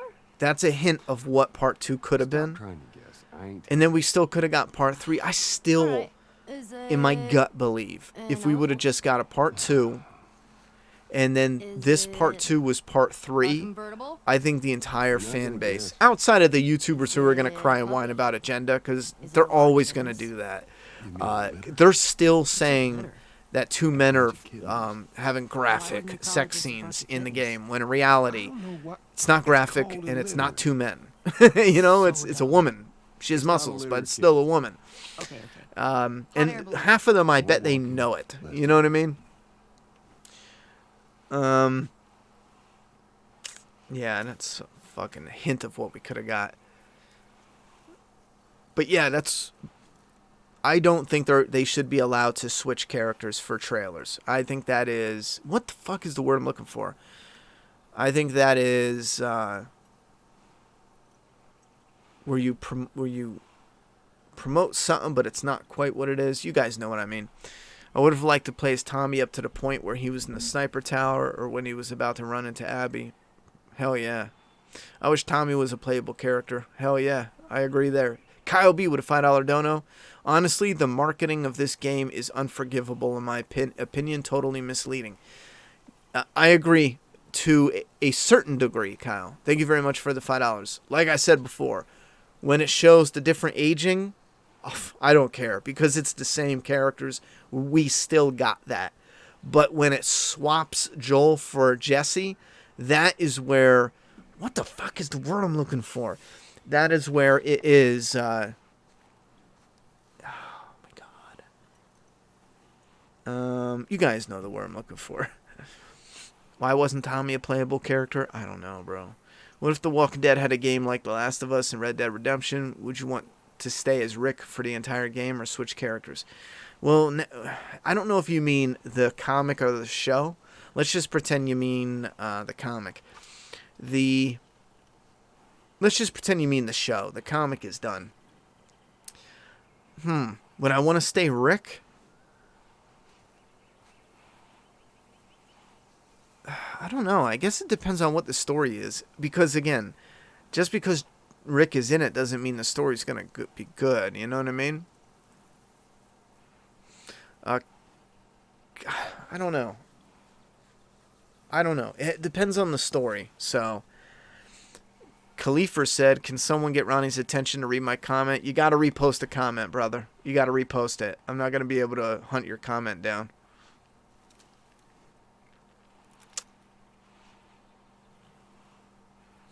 Yeah, Califer. You're saying unhide or unban who?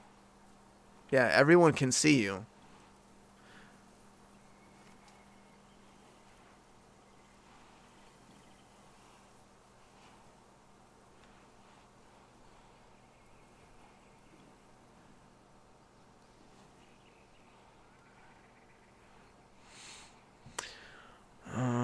Yeah, I don't know what you're talking about. Kiefer? Or whatever your name is. On Metacritic, you cannot post a negative review, but you can post a positive one, which is why the rating has climbed from 3 to 4.5. So is that what's going on with Metacritic? I mean, is that...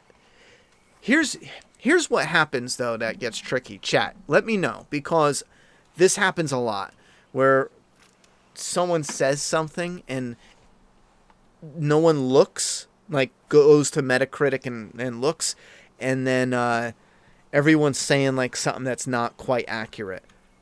Like, have you guys gone to Metacritic to check it out? I don't use Metacritic, so I don't fucking know. All right, I think I'm on Metacritic. Last of Us. Last of Us Remastered 95. Last of Us 95. Last of Us Part 2 is in 94. Last of Us Left Behind is in 88.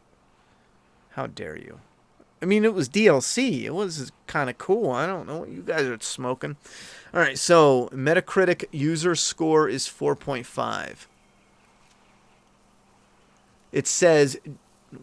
Now, here's something. It says... Let me show you guys. Because right off the rip, I'm suspicious. User score, 4.5. Generally, unfavorable reviews based on 84,000. So they straight up tell you right here. So now I'm suspect. Are they really hiding reviews? Because they're straight up telling you.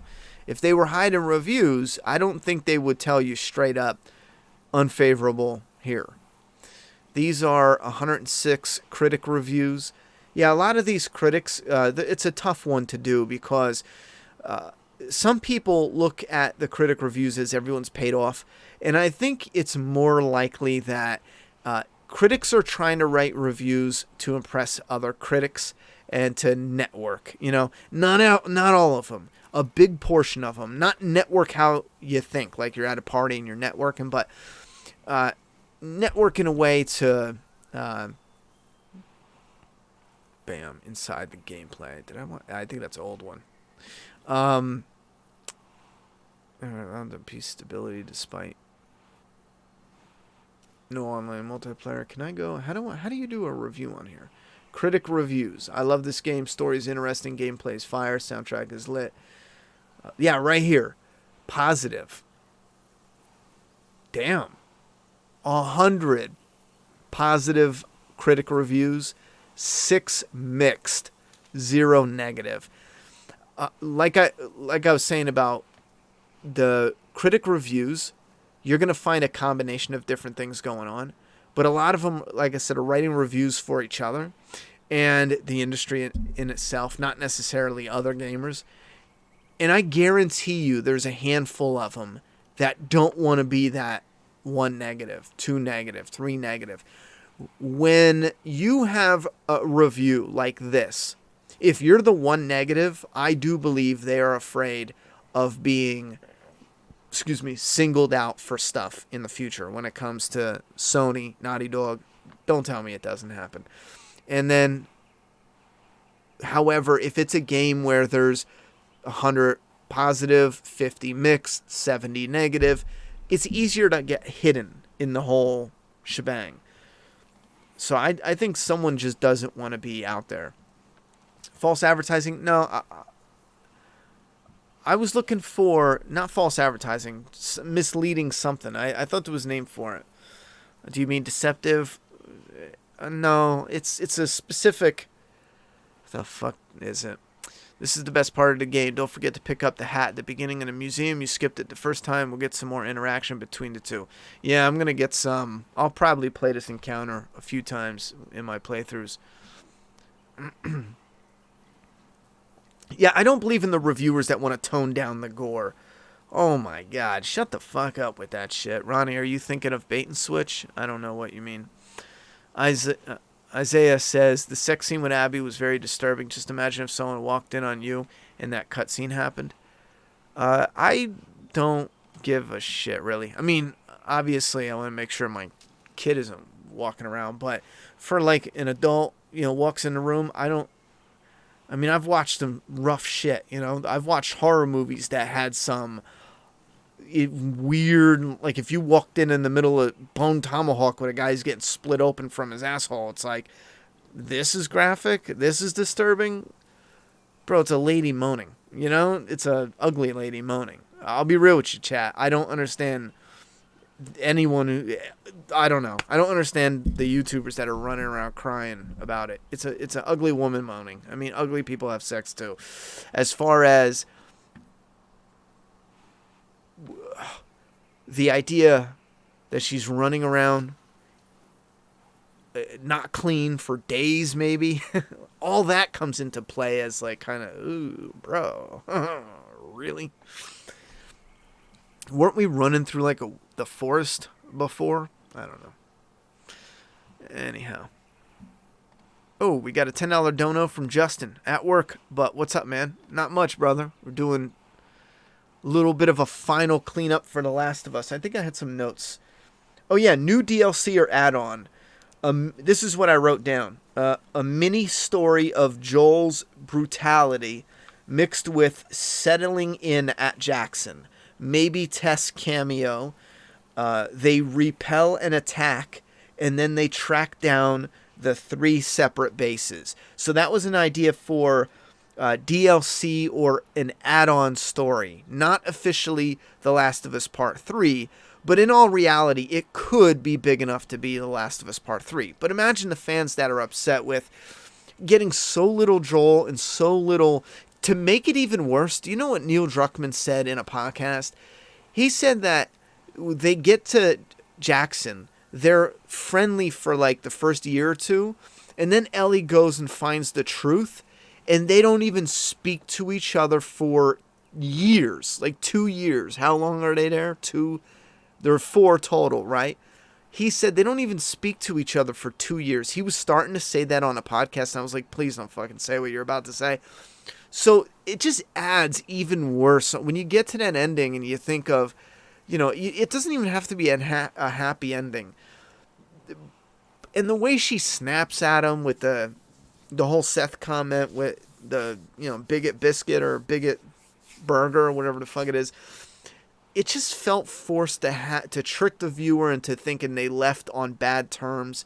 So they get to Jackson, he plays the guitar, they're cool for a year or two. She goes out, finds out the truth. Then they don't speak for 2 years. Then they finally have an interaction. She yells at him. He goes away.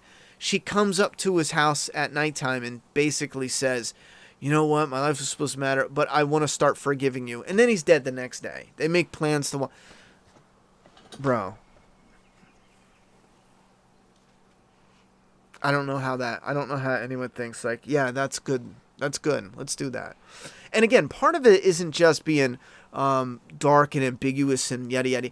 There's a clear balance when you're writing something for entertainment. There's a balance with the ruin and reward. All that stuff with Joel and Ellie is an overdose on ruin and very little reward. You get the guitar, you get the song that was a promise from part 1. You get the birthday museum, and you get a cool fight with the bloater. A handful of rewards you get, and they pale in comparison to the ruin that you get.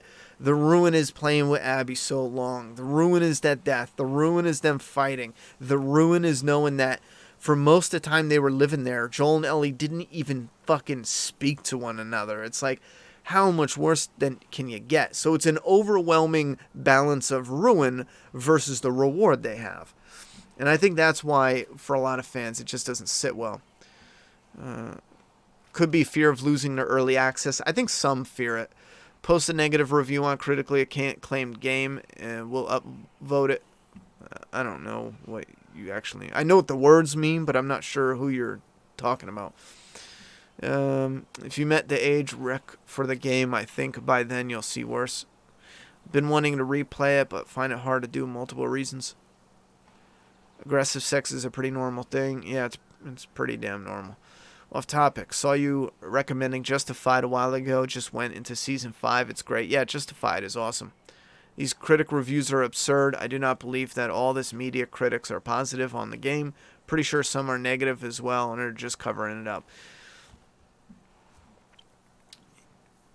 The Last of Us is good enough to be like, oh, I get why you gave it a positive.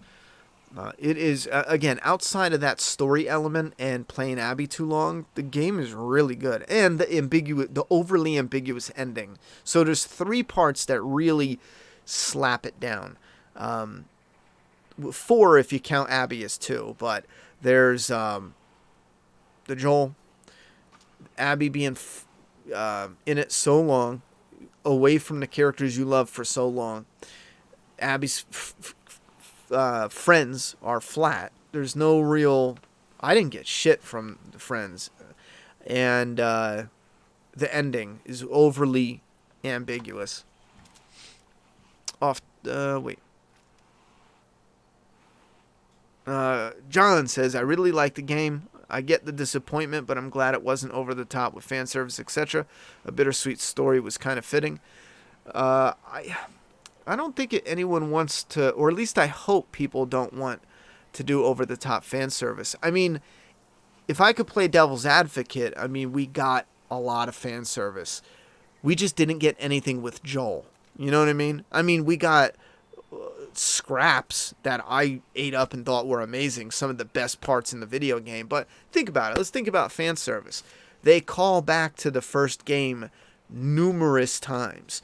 Fan service. They do a sniper mode exactly like the first game.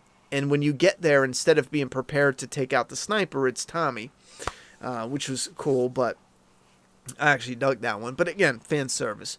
The blowing up with clickers the same way. They mention Bill. They bring Bill back in that conversation. Fan service. I mean, I could pile it on and on and on, but even from Drake's ring, the Easter egg being in, like, that's all fan service. So to play devil's advocate, we got a lot of fan service.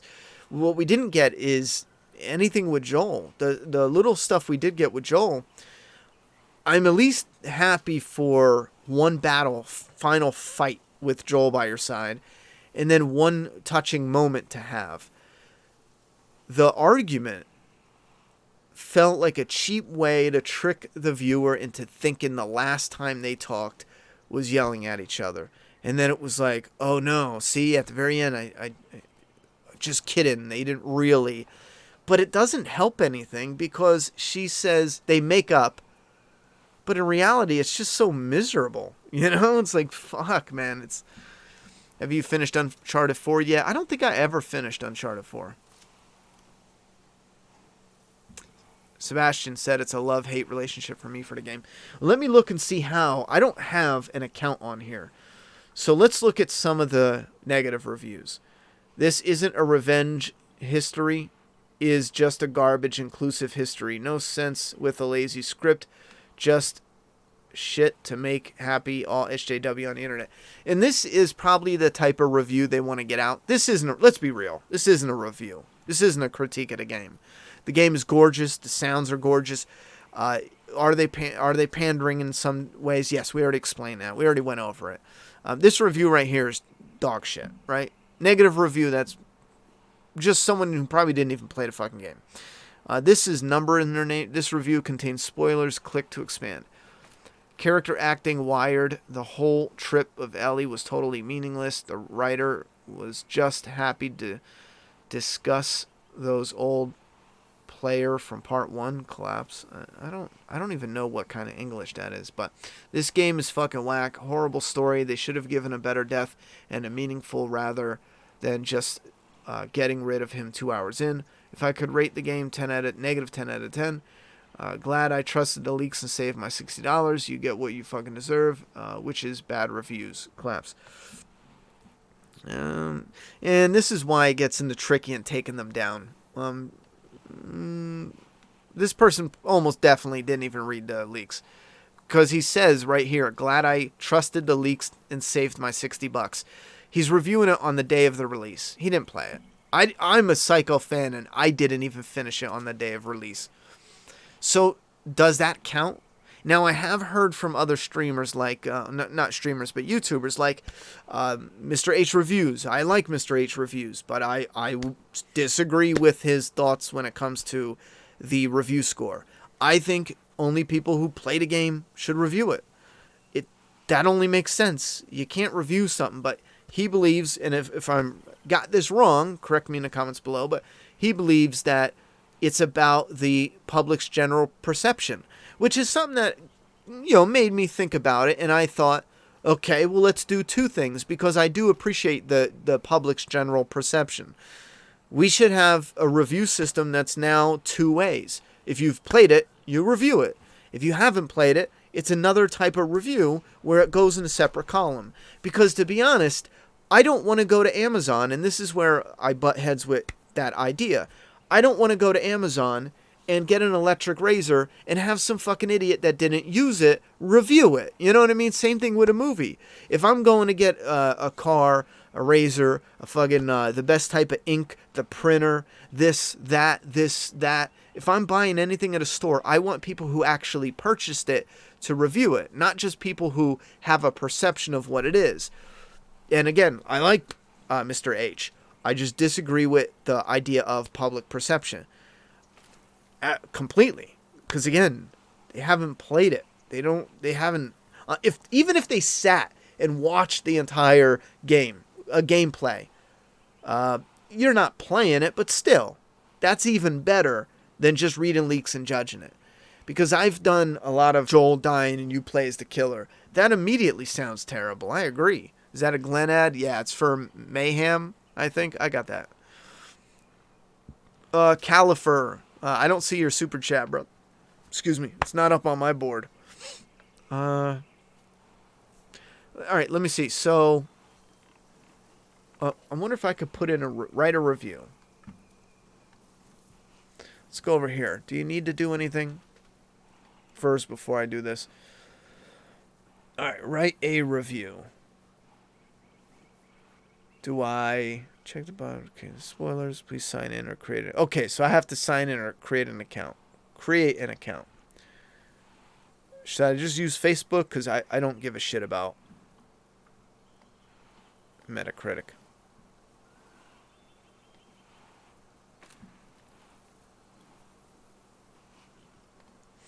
This is your first time logging into Metacritic using your Facebook account. Please create a Metacritic username. Let me use Ronnie Hayes. Now this is weird because obviously I don't rate the game negative. Yes, I would like to receive Metacritic. Alright, Ronnie Hayes, register.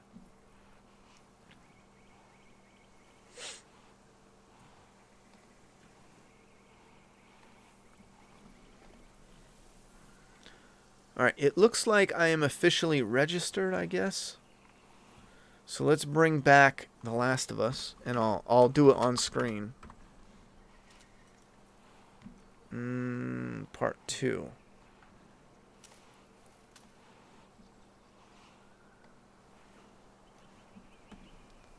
Alright. I am Ronnie. I am Ronnie. User score. Your score. I got a 0. What do I do here? Wait, it's not letting me. I don't know what this spinny thing is. Your score.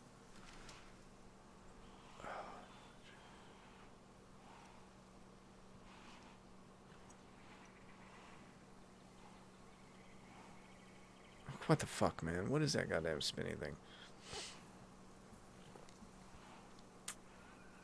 Oh, it's a scale thing. Your score. Can I do 2 out of 10?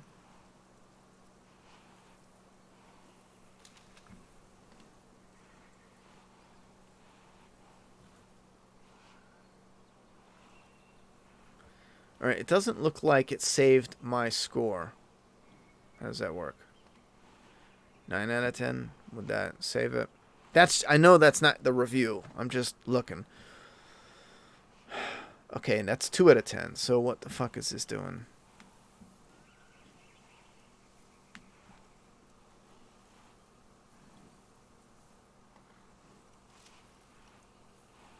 Generally favorable reviews. Bro, am I an idiot? Where can I leave a review? Oh, I'm sorry. Write a review. I am an idiot. Let me see if it saved my... I don't know if your score does anything. I don't use Metacritic. Alright, it kept my thing at 9 out of 10. Let's go down here and write a review. Let's write this review, bro.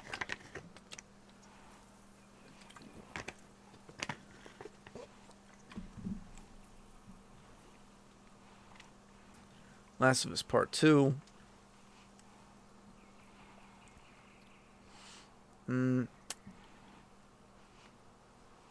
By date.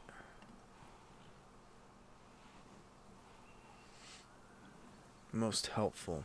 If you're like me, you played The Last of Us Part 1 way back during the shit.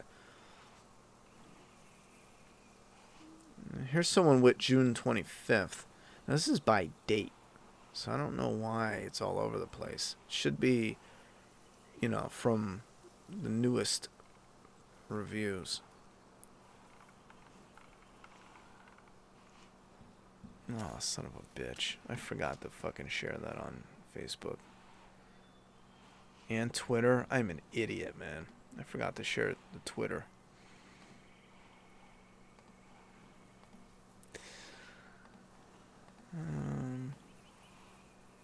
Kurt Cobain for the $2. Keep up the good work, Ronnie. Been watching for 4 years. Thank you very much, homie. Game is 7 out of 10 or 8 out of 10 in my opinion. So beautiful and great gameplay from Richard. How'd you think they will fix Last of Us 2 at future games? What can they do to win some fans back? You can't. The damage is done, bro. Unless, like I said before, I mentioned it as being DLC or add-on, but having a mini story, and again, this is one tiny shit-out example that you can polish, but having a mini story that shows Joel's brutality from after Sarah in Boston with Tommy, and combine that with him settling down in Jackson and getting a girlfriend. If it needs to be bigger, you can add that with hunters or some group or something that comes for them and attacks, and they would have to venture out of Jackson. Because again, Joel was one of the guards. You know, Joel was the security guy. So he did security shit. He had to have gotten his hands dirty to some degree. So it would show 2 different times. It would show a Joel losing his humanity and getting into the thick of it. At the same time, he's settling into Jackson and kind of calming down. There's not much more you can do, though, unless you're going to drop Joel altogether and just do Ellie. How'd you think they would fix that? So I don't think they can fix it. I've heard from people who tried leaving negative reviews say that the site won't allow it to go through until they scored it higher. See, that stuff I'm skeptical of. I don't know if they... I don't know if they can even do that with sites. That I believe if people say they can't leave a low score, I can believe that maybe. Wait a minute. Is this the score? Because I already did this shit. I did it for a 2.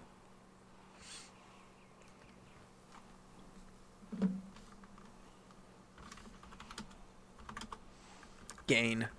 Game is... Wait, no. Atmosphere. Atmosphere is gorgeous. Atmosphere is gorgeous. Oh, shit. How did I spell gorgeous like that? Yikes. Atmosphere is gorgeous. Gameplay is well improved, let's say. We're going to keep this short. Atmosphere is gorgeous. Gameplay is well improved. Sounds, for example. The sound design is incredible. And all the accessibility options are amazing. Did I spell? Yep, I did that right. My fingers were like all over the place. Accessibility options are amazing. The only downside.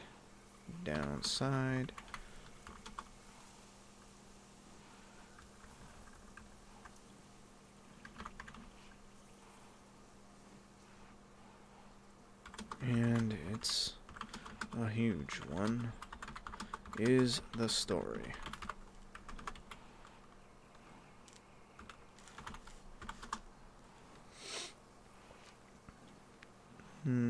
Too little of one beloved character and too much of a new one. And let's say way too much. You know what I'll do? Too little of one beloved character and too much and way too much. Check this out. Way too much of a new character with a bulked out story. Bulked out story. Presence. Bulked out presence. Presence. Wait. I fucked that all to hell. Presence. With a bulked out presence. The only downside is a huge one. It's the story. Too little of one beloved character and way too much of a new character with a bulked out presence.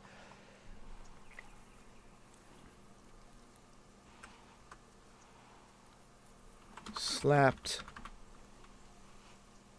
hard with a far too ambiguous. Oh, I fucked that up. Ending. How's that? Ambiguous ending. Now here's the thing. Before I do this, can you change your score? Let me copy and paste that in case they get rid of it. Can you change your score? Because I honestly score it between 7 and 8 out of 10. So if I score it as 2 out of 10 and it saves it and everything goes good, or 3 out of 10, can I go, oh, never mind, I wanted it to be 8 out of 10. And then I can change it. Can I do that or no?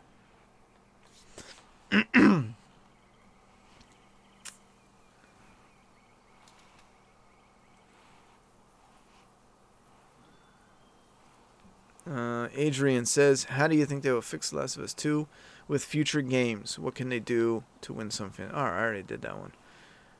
Kurt Cobain.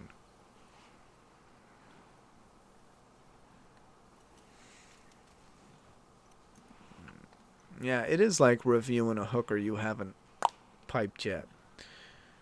No, I don't think so. Oh, I can't change my review? Well, then fuck that, man.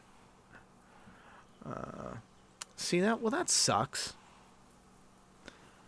Well, we'll test it out. I will give it... Damn. You know what? I don't know. I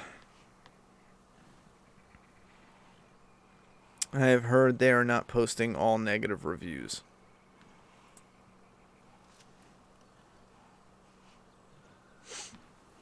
Well, I clicked on 2 out of 10 and they saved that, but I don't know if they only save it when you physically write something, you know?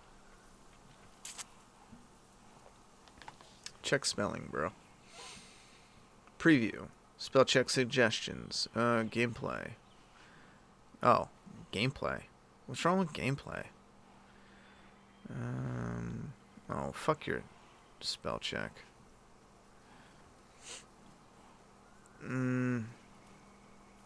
Brandon, why would I give it a 5 when I don't believe it's a 5? Why would I do that? I can go in and look at, the people saying, look at the people saying that they didn't yada yada yada and see if they're actually doing it or if they're just reading off what someone says. Because listen, sites can have like hiccups. So if the site had a hiccup and then people are like, oh, it won't let, and then someone else just repeated that, yada yada yada. So I'm gonna give it an 8, only because I don't know if I could change my score. If I could change my score, I'd give it a 4 right now, and we'll see if it'll save it. Aura Blaze says because it's a 5. Oh, yeah. I was going to say something, but it's like, it's so common sense. It's not even worth saying. Why isn't it a 4, Aura Blaze? I think you're wrong. It's not a 5, it's a 4. So, you're wrong, totally. This fucking world is insane. I truly believe this game should receive a 6, 6.5. If the story doesn't work in a story-driven linear game, then that's a real problem, even if the graphics and gameplay is great, in my opinion. I do understand especially for games that have just the one playthrough. If you play a game and the story sucked so much you didn't give a shit, but you loved the gameplay, and you're never going to touch it again, I understand completely, where it's like, the game's a 6 out of 10. However, and I do agree with the story being a big part, that's not the case for me. The atmosphere, the gameplay, the levels, I'm going to skip the cinematics, and I'm going to play the ever-loving fuck out of these levels, I don't have it as a post-apocalyptic fan of that environment. I don't have any other options. There's no other. I can't go. Oh, they got rid of my man Joel, and the story's kind of whack. I'll just go over and play Doomsday Kingdom. I don't have that option. There's no other. There's nothing out there for me. Not with this type of environment. I'll play Days Gone again, but there's a different vibe for that. You got a little more fluid, movement to it. It's a little more looser as far as the combat. I could just murder 100, take a Tommy gun and just, you know what I mean? It's just, I don't know. It's just a touch different.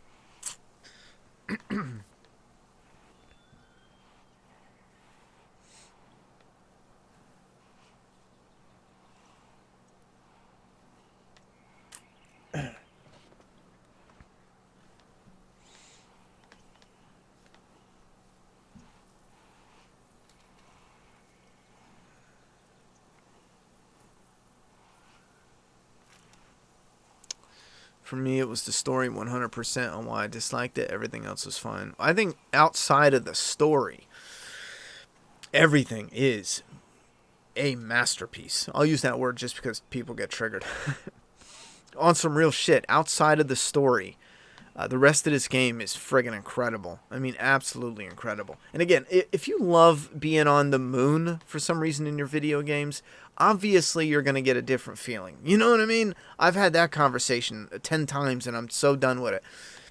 If your interest is a futuristic setting, I don't know what to fucking tell you. The Last of Us will never be a futuristic setting. I mean, it could be, but that would be as dumb as Jason X, you know? So no, it's never gonna, like, if you love the medieval times and that's your jam, go play Lord of the Rings. I don't know what else to tell you. Like, this will never be the medieval times.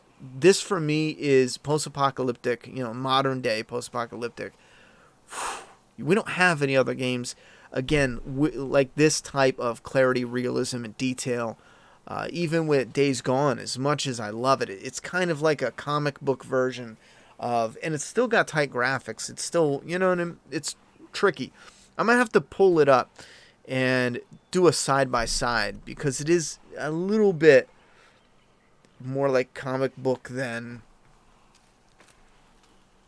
and Last of Us is a little more like a movie.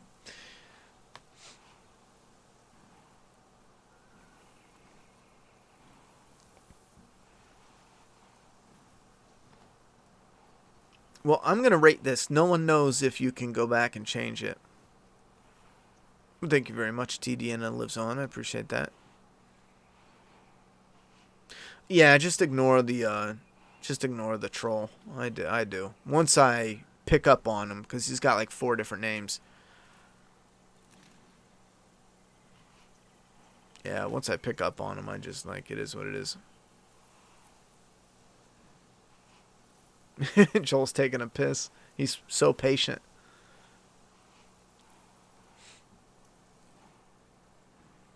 The environment looks great, but the world is kind of empty. That is something that I really wish they would kind of fill it out, where a lot of times it feels like they want you used to looting in an empty environment, and then boom, oh shit, there's infected, you know? Because I was playing it and I was wondering why I'm going through huge sections, brand new open sections, without an infected here and infected there.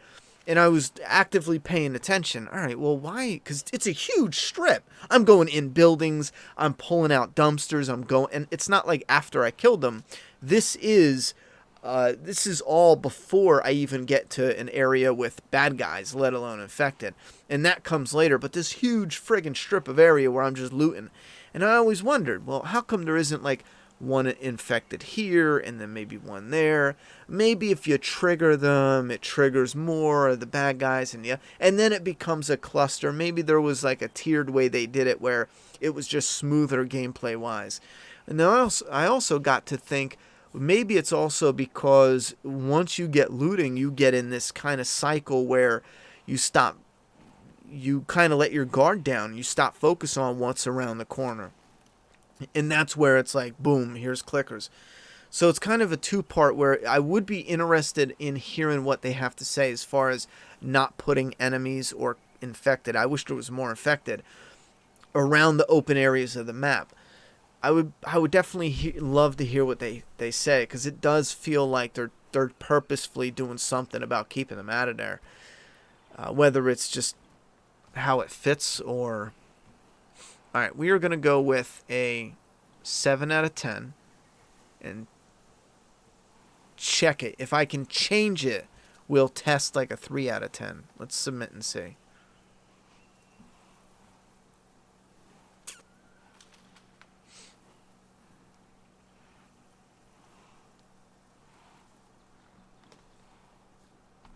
Your review has been submitted. Alright, so here's Ronnie Hayes. 7 out of 10. Atmosphere is gorgeous. Gameplay is well improved. The sound design is incredible. And all the accessibility options are amazing. The only downside, and it's a huge one, is the story. Too little of one beloved character and too... Oh, man, and too... I messed that up. Way too much, it's supposed to say. And way too much of a new character with a bulked out presence. Slapped hard with a far too ambiguous ending. Fuck. Oh, wait. Can you edit?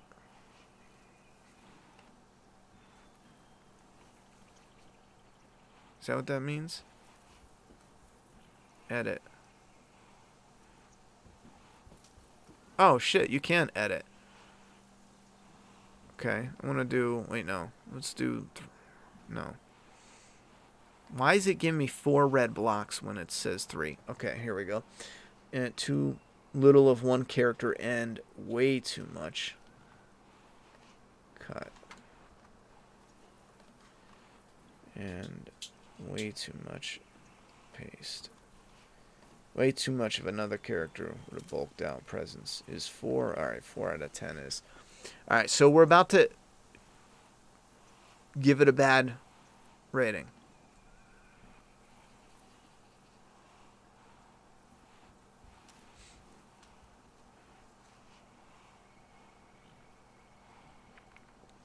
Yep. So it just accepted my bad rating.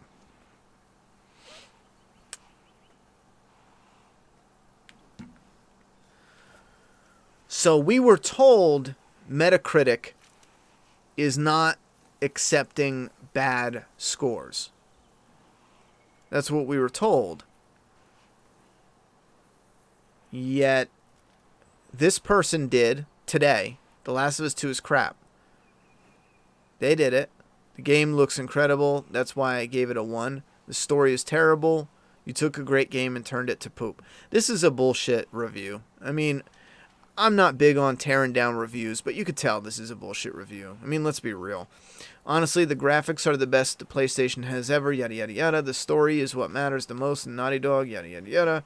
Pointless revenge, unlikable characters. This game also features a character which could be nominated for the worst character of the year. The game tries to make you sympathize with this character by painting her as a good person with good morals, and even this character's friends are also painted as some saints. But just one scene from the game makes you hate these characters. In conclusion, the game has all awful plot holes, unlikable characters who you will not care for, quite a confusing accessibility menu. Bro, are you fucking demented? There's nothing confusing about that. Anyway, amazing graphics, a political agenda, I would not recommend. Well, at least that person put in effort for a review. The leaks were right. Too much mad diversity. Here's another bullshit review. It's a movie simulator with a god-awful story. That's not true at all. There's a fuckload of gameplay. Whatever, I liked it in part 1. Wasn't there anymore. Only redeeming point is the great environment. The game's too short. Finished in 20 hours with maybe 10 hours gameplay due to all the cutscenes. Just save your money. Alright, first off, there's no 10 hours worth of cutscenes. Did you ever look at the cutscenes for part 1? There's like 2 hours, I think, in part 1 for cutscenes. This one probably has double that. We probably got like 4 hours of cutscenes. But 10 hours? Someone look that up and see if you got. I'm sure they'll post it, but I call bullshit. And it's not the fucking game's fault you ran ahead and didn't explore and, check out all the rooms and loot. And that's part of the world, not just burning through. Too short, 20 hours. I mean, 20 hours is kind of short, but compared to the first one that you love so much at 15, I don't know, buddy. This review contains spoilers. Here we go. An insult to the fans of the original game. The story is all over the place. There are flashbacks and flashbacks, and you have to play as an unlikable character for the second half of the game. Complete disgrace for the legacy of The Last of Us, Naughty Dog. Nothing more to say. The review contains spoilers. I watched the whole story. Oh, nice. How could you kill Joel like that? In the first hour, was it so bad that he was a strong male character? And if it was a revenge story, at least let us finish it. We kill half the population on Earth when we get to Abby, and suddenly Yada yada yada. I can't imagine if Kratos. I hear this Kratos bullshit all the time. I don't know. Would have been a better story. Well, LGB and blah blah blah. Why do we all need to be commercials for them? Honestly, I've seen it parade, freak show, and circus. Made a positive change. I'll take advantage of that place. Blah blah blah. Another person. Again. Everyone is unanimous. Amazing visuals. Amazing world, sound, gameplay. It's pretty much, maybe not gameplay. People argue about that, which is silly. I think you just suck at the game. But it's pretty much the story. I don't know why people were arguing so much about the game. The story was awesome. The characters were very well written. I loved it so much. I gave it 9 out of 10 just because I believe Ellie and Abby's characters should have been intertwined. Oh, I gotcha. The character decisions and motivations are well justified. The story poses one of the most debated philosophical questions. Would you sacrifice fewer human souls to save many other souls? What the fuck is... Where, when? This is not, again, good versus evil. This is two good sides acting from different perspectives. You cannot choose a side because both are in the right. I did choose a side. Joel and Ellie's. And the end. The ending was perfect, by the way. Alright, well, here's positive reviews. I don't agree with fully either. The review contains spoilers. Killing Joel, you deserve 0. It's unfortunate that the game has rolled into such a thing. Too tight, well, for Killing Joel, you deserve 0. Horrible game. The creators of this game have shown exactly how much they respect the first game. They took a massive character trait, Joel not trusting anyone, and this is what I have a problem with too, and just says, he trusts these teenagers he just got met a second ago with no second questions. Also, his death scene was literally just torture porn and shock value. That's where I draw the line for these wine babies. You're gonna make it. We already had this in Walking Dead. Negan came in before Neegman was ever a thing, and he beat someone's head in with a bat, and it was fucking awesome. It was so fucking awesome visually. The gore was epic. Ever since then, people cried and whined about gore porn. That's one thing where I will even draw the line. Fuck out of here with your crybaby ass about gore porn. Because after that moment, we had so many scenes where characters would die oddly off screen. You know why? Because people were crying and whining about gore porn. If you don't like gore, get the fuck out of our horror, survival horror, zombie, post-apocalyptic genres. I'm sorry. I don't mean to be a dick, but if you want it nice and clean and kills off screen, go the fuck away. This is our last, our last island of hope to be left the fuck alone when it came to the gore.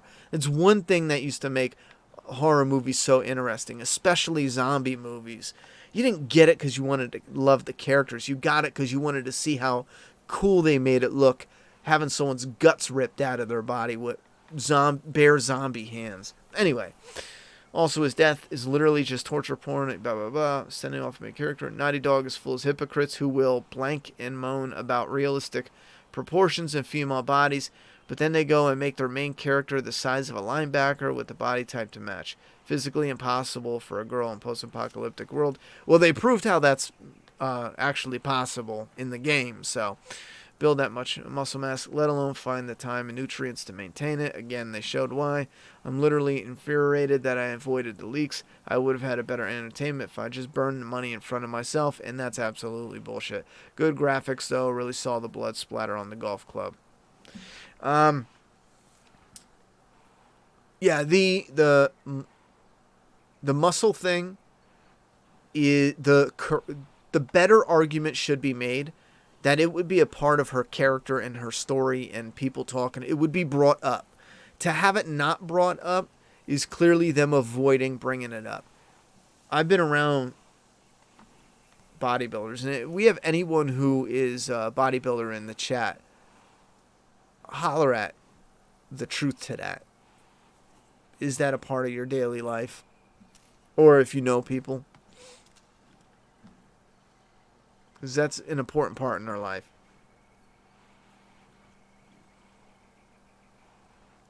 Alright, so we proved right here and now. I was able to jump on, and I was able to give them a low review, and I even changed my score, and they kept it. So, I call bullshit on people saying that. I think the site had a glitch because so many people were rushing to downvote it that some of them it didn't save. I believe that. But I think blocking everyone, again, I don't even think websites work like that. I have a website that I control on the back end, and me trying to figure out how they would make that possible is like a head scratcher. Then again, maybe they got computer guys that are fucking way smarter than me. That's possible. Dan says, well, I know this much. The encounters in this game is peak gaming. Playing the encounters is a 10 out of 10. DD Gaming says, when you start over, do you have to get all the collectibles again? Or are the ones you missed the only one? No, you get everything again. I don't know if it only counts. I think it only counts the ones you didn't get. But for me, I don't know what's which. So, Joel's like, fucking, where are you, Joel? He's over there stretching. Joel, I gotta keep you alive. I gotta keep you alive for as long as I can. We are going to pop this back up and answer a couple questions, and we're going to end this out.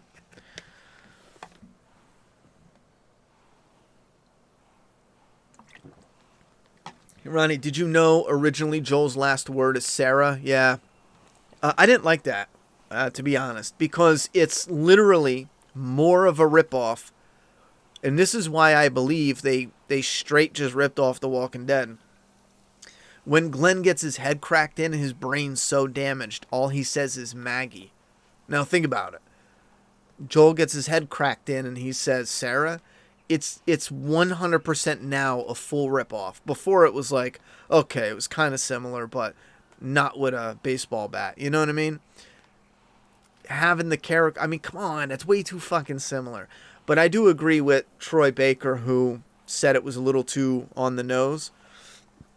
Just having him kind of mumbling was better than saying Sarah. Anyone in here watch Forged and Fire? That shit is addicting. Yeah, I feel like Neil traded in some of his credibility by pandering so hard. Feels like he prioritized pandering ahead of the story and characters. Yeah, again, I don't think he's sitting there with an evil master plan, but I do believe he wanted something, couldn't do something else, and unfortunately Joel was the sacrificial lamb on to slaughter. Like I said before, I'll wrap it up. Around his inner circle, the people he hangs around with are the people he is cool with, on especially on Twitter even. In those circles, you can't kill gay characters unless it's like, a big deal. And since he couldn't utilize that as the revenge plot, I think it became obvious that Joel was probably the only one he was going to be able to make this revenge story work with. My question is, I wonder why it had to be a story of revenge, though. I wonder why. I mean, it could literally be about anything. I mean, obviously, somebody coming to get them and find them was definitely bound to happen. We've been saying this for years. We knew the Fireflies. I thought it was the Fireflies the whole time. We're coming to get them,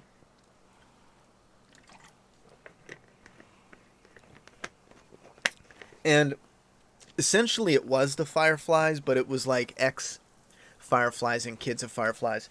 And another thing that I also didn't understand is what the fuck were the friends doing?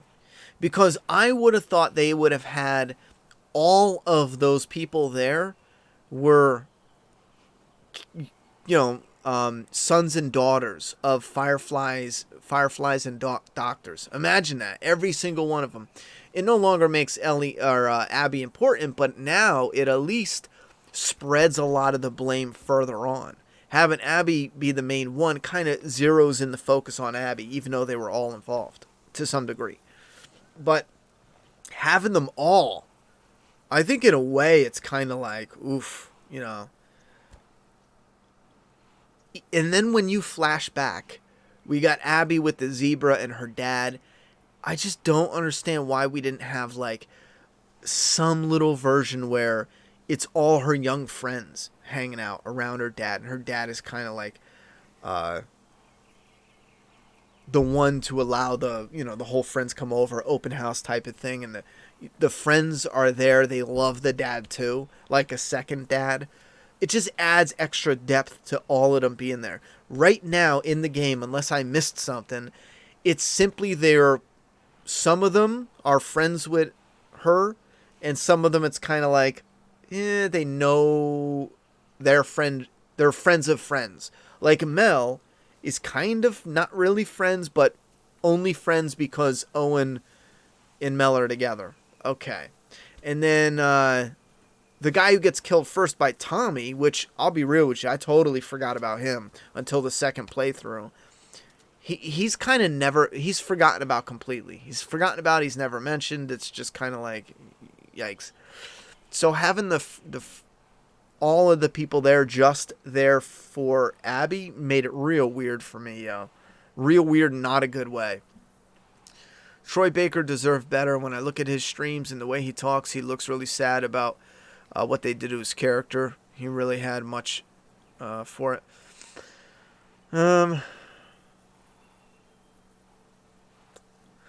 I don't know. I've seen some, and he seems pretty damn happy about it. I don't know, man. I think he got shafted. After her dad died, she probably just ate, slept, and drank weights and trained. I think that's true, too. They have to stay at a certain weight to compete. She didn't. I know plenty of bodybuilders that don't drink mass gaining protein shakes and build mass naturally. Yeah, you don't need all the luxuries of life. I mean, they had bulked out big-ass people back in the day, too. You don't need, Vince, the dude that owes WWE, is like 70 and dude's ripped. If you put in the work, you get the results. Yeah, she was probably just putting in that damn work.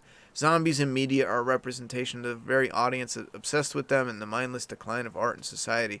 That's nice. Where did you get that concept from? Do you think the hate geared towards Abby will prevent them from making a game with her as the main character? I hope so. Let's put it that way. The zebra was a ripoff of the giraffe. Yeah, but again, everything is a ripoff of everything because I don't know if you noticed it. I know some of the key moments stands out, but literally everything Ellie does, you do it again. And I mean fucking everything. Because everyone is all like, oh, they make Ellie seem bad shooting dogs, and then,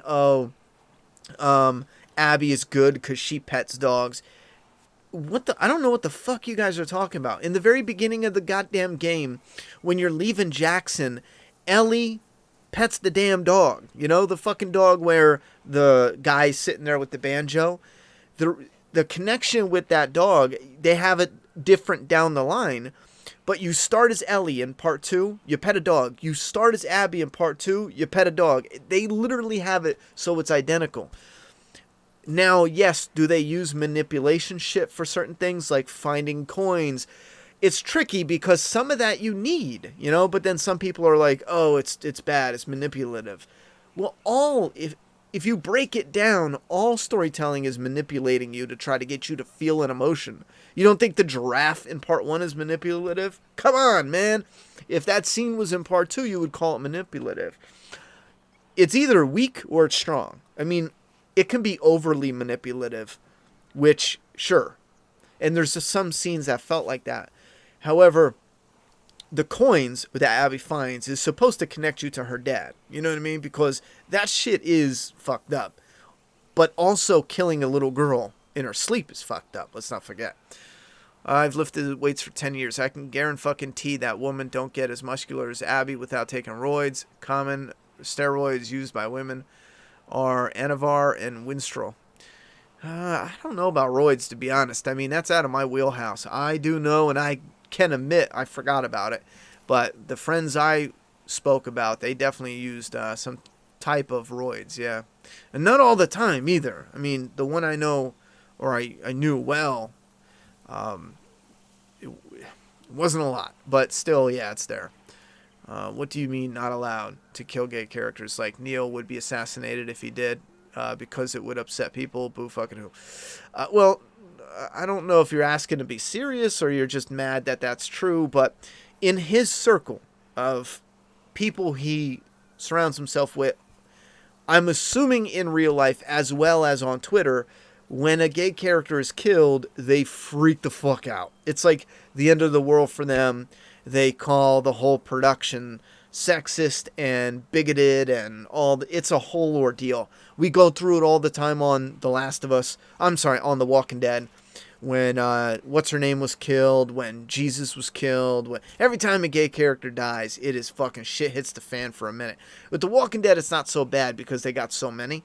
But if it was The Last of Us Part 2 and there's like, you know, two main ones in the story and you killed one to push the other story, it would be fucking hell. And I'm saying, I personally believe that's why Dina wasn't chosen as the catalyst for the story. Because, in my opinion, she's a better catalyst because it makes it easier for us to accept the ending instead of just a lot of us pulled away like, this was just a waste, man. That was just a waste. A lot of us got that vibe. And again, there's a lot I love. I love the fact that it opens on the moth of the guitar and that closes on the moth of the guitar. Some people miss that. It opens as Joel's cleaning the guitar, and that's the one he gives to Ellie, yada, yada, yada. And then it closes when Ellie puts the guitar down and walks off. But this is where I get frustrated because I'm assuming she's going back to Jackson. Now, in the original script, she was, I believe Neil said, she put the JJ's stuffed animal in her book bag, which means that, yeah, in the original script, it's meant to represent she's going back to Jackson. But this is why I get frustrated with ambiguous endings, because she just walks off and you're supposed to create your own little happy ending. But here's the fucking truth. The world out there is deadly as shit. She wouldn't survive long on her own, most likely. The only thing she knows is Jackson. So you made it ambiguous, but the character's got only really one option. Unless you're going to create something convenient in part 3 where she goes off by herself and then runs into these other characters and she has like this, you know, other storyline. So there's only one place she can go, back to Jackson. She has a strong connection with Dina. She's obviously going to seek out Dina again and ask for forgiveness and get back together and yada, yada, yada. So it's frustrating when it's ambiguous, yet when you break down what else are they going to do, it's kind of like, you played a game twice just from both sides / week. I'm sure you have more gym knowledge than me, Javier. I don't. Oh, wait, you're talking to someone else. I was about to say, I don't. Oh, you guys are who are you talking?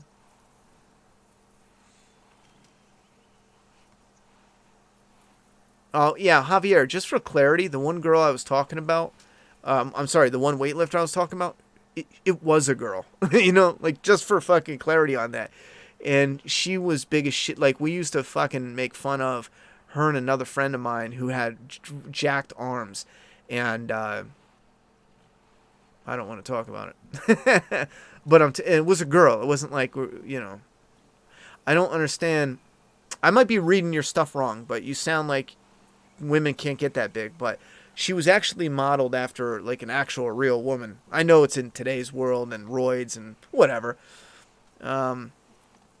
But it is a video game, so some things, like Rick was in a coma. I mean, some things you got to play around with. Do you think Neil needs to apologize to the Last of Us fan base for the mess of this? No, I don't think he needs to apologize for anything. First off, apology ain't doing shit, and second off, I don't think he set out to spit on the fans. You know, I don't think he set out to do that at all. I don't think. And again, I'm only pulling from what little bit I can gather from what he's talked about. I don't think he really understood the love and appreciation for Joel and Ellie. He used one of arguably the greatest characters in video game history to just push another character into a revenge story. I can't even believe those words are leaving my mouth. You know what I mean? It's... I just... Wow. Shit.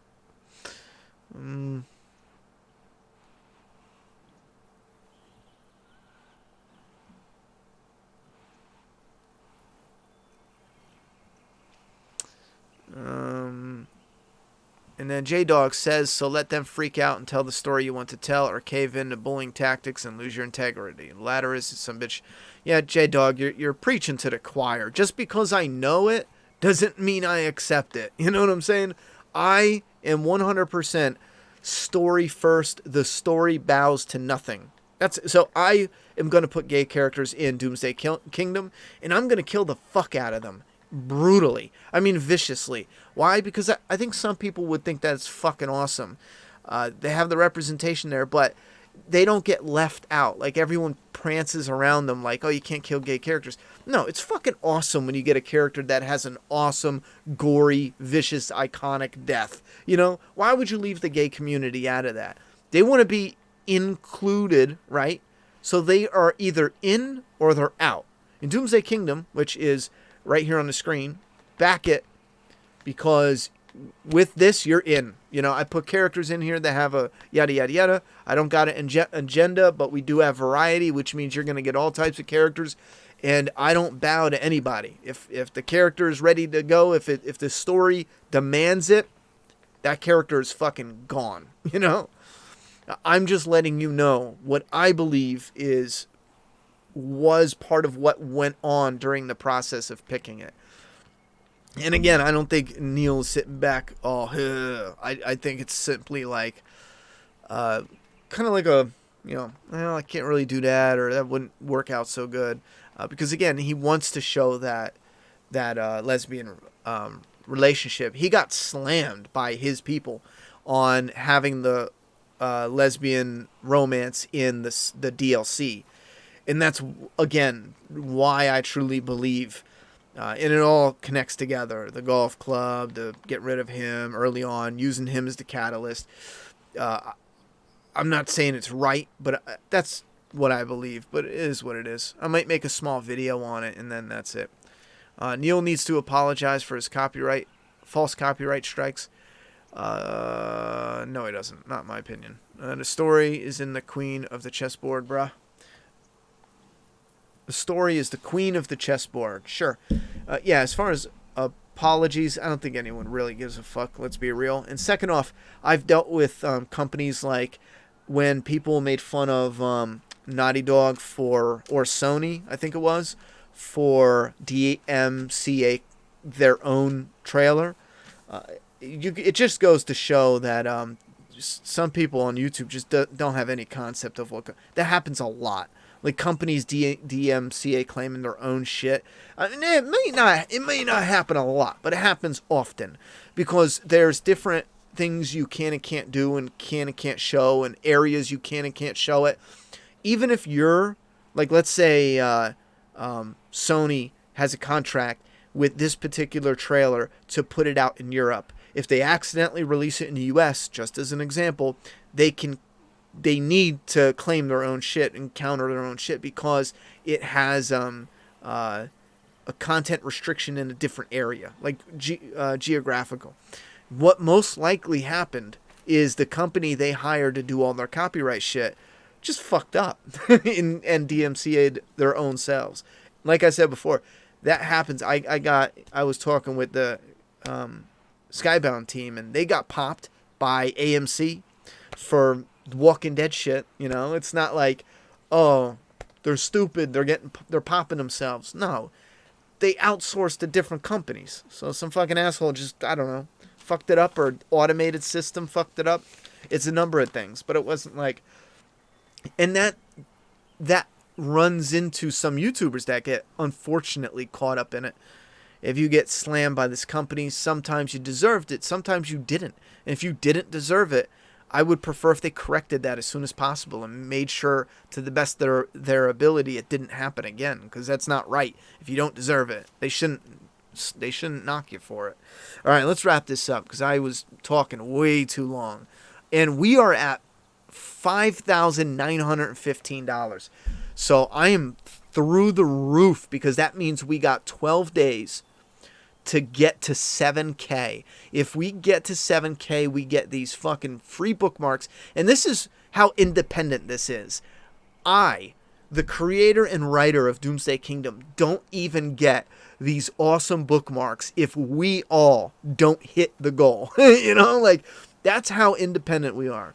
I don't have to answer to nobody, though. I don't have to bow down. The story doesn't bow down to nobody. I don't play with that Twitter shit. I don't give a fuck. We got a good story here with good characters, and it's a long-running story that I hope some of you will fall in love with some of these characters. Some of them are in it for the long haul, so you got a little while to, you know, until I brutalize them severely. I was even thinking of, where is he? Oh, I moved him over there. I was going to joke around and say I was going to put this character in it, and it's the Joe from CC Toys. It's the unofficial Joel toy. I was going to say, I should put this guy in the comic. His name is Joe. Get it? Because he kind of looks like Joel. I won't. But if I was any madder, I probably would have had a spite. It'd be Joe, the last survivor Joe. Do you think Neil Druckmann will get fired for pulling such a bad story on the fan base that we have been waiting 7 years for? No. One, I think he owns it. I haven't looked into it, but just the little that I know, I'm pretty sure Neil Druckmann owns the rights to The Last of Us. I haven't looked into the yada yada, though. Second off, just because fans are mad at the story doesn't mean this isn't blowing records.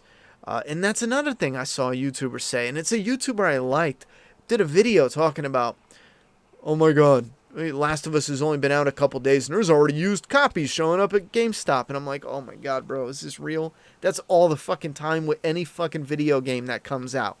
The same day, you can find used copies there. You know what I mean? Like, the same fucking day, man.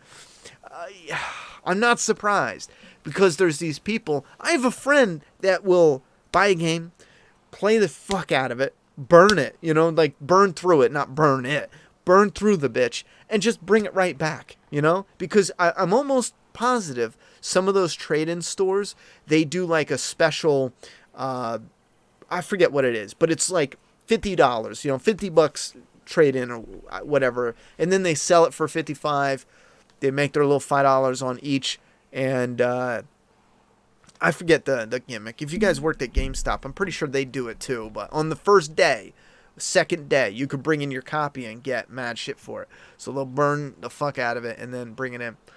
Right, that's dope about the funding. Hell yeah. Hell yeah. Thank you very much. Can't wait for Doomsday Kingdom Issue 5 Volume 1. Oh shit, we made our goal.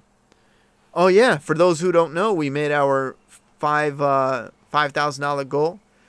And we hit 5. So we hit 5. And then we hit 550, which is premium paper. And now we're close to hitting 7, which is the bookmarks. And if we go a little bit past there, we have our first little upgrade, little art upgrade to show you, which is going to be like an extra freebie inside everyone's stuff. We have like 5 of them planned. So we'll see if we hit them. And we were thinking of doing them like in tiers. Like if we hit 75, bang, freebie. 8,000, freebie. 8.5, freebie. 9, freebie. And then 9.5, freebie. And then I'm not counting on us hitting 10. If we hit 10, I'd have to tell the artist to draw something special, some crazy shit. Do you think the World Beyond will be a hit or a flop? I think it'll be a flop. Dude, you should do the Joe guy in your comic. I should. I'll rate World Beyond on a 7.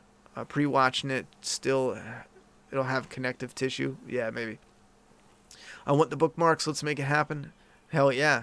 YouTube's copyright algorithm is garbage. It is a bit bad. Would you be shocked if Sony fires Neil and cleans house at Naughty Dog? I don't know the inner workings like that, so I think I would be really shocked, because I think I would be insanely shocked if they did that. You think GameStoppers even put new copies on used copy stands to boost their numbers? I've seen grimy shit where, what the fuck were they doing? They were, Jesus, what was it? It was something jacked where they took the new copies off and they said they only had used or something to get to something like that, to sell the used first, and then they put out some new copies. And the only reason I know it's something like that. And the only reason I know is because the one person was real cool with me, and I went in and she knew I don't fuck with used. Not if it's something that I really want. Like if it's a game I'm excited about and I know I'm gonna keep it for a while, I want a brand new, I want a virgin, pure. Anyway, well, she knew, and she was like, yo, no, fuck. I was like, you guys are sold out. It's fucking release day, man. It's not even that, fire. And she was like, no, they put them in the back to sell the fucking used ones, That's why GameStop is going under. People don't fucking like you with your bullshit, They used copies have a better return policy at GameStop, too. You can return it a week later if you don't like it. Nice. I'm psyched, too, Dan. I'm real psyched. It seems you skipped this, so I'll say it again. They used Joel's older model for scenes that used his younger model. Other characters in the trailer. Yeah, I didn't skip it. I talked about it in detail, but I will quickly repeat myself. I don't give a fuck. It is still Joel. However, I highly disagree and am extremely disgusted with the practice of using one character for another. For example, in the trailer we got Joel. In the game we got Jesse. I think anybody who got to that point, took their game out, should be able to go to the store at the cost of Sony or whoever the fuck owns the final thing and get their money back for, and I keep forgetting the term, but it's basically like you promise something that's not what it is. What the fuck is that term, man? Now, old Joel, and then young Joel, that part, again, I don't give a fuck because you're still getting that.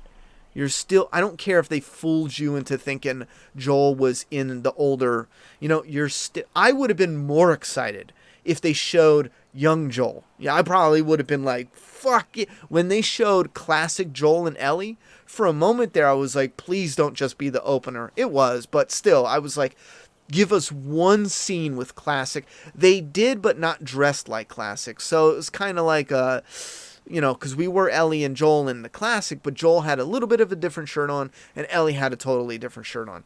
However, when it's totally different, that's where I draw the line. I feel like Neil Druckmann structured a story around cycle of revenge, but ends up executing it poorly. That's why people receive it negatively. Well, there's a number of things we will be getting to it when we fully dive in with a discussion video on it, which I'm already working on, the scripting. We're going to be breaking down each section of the game with the first ever Flaw and Awe video game review. False advertising, deceptive marketing. There's a different ring to it. It might be false advertising, but I don't know. This COVID, but you guys get me. This COVID shit is starting to get to me, dude. Was hoping the story would be a win, and it's been really shitty year. 2020 has been fucking terrible. It's like a dream we're not waking up from. At what point in the game did you think Abby would live since she's so heavily involved in the gameplay? I said it in the gameplay, so I think I said it like 2 or 3 times, but I think when Abby got attacked, in my gut, I knew immediately. I tried to play it off so that way I didn't see anyone like confirm it in the comments. Because up until that point, I did not have that spoiled for me at all. There was a lot I didn't have spoiled for me.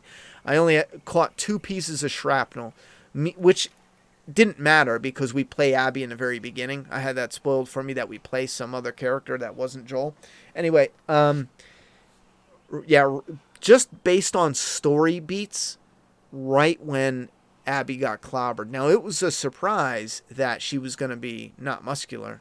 For some reason, I was just envisioning these two going at it, but her like beaten and wounded, and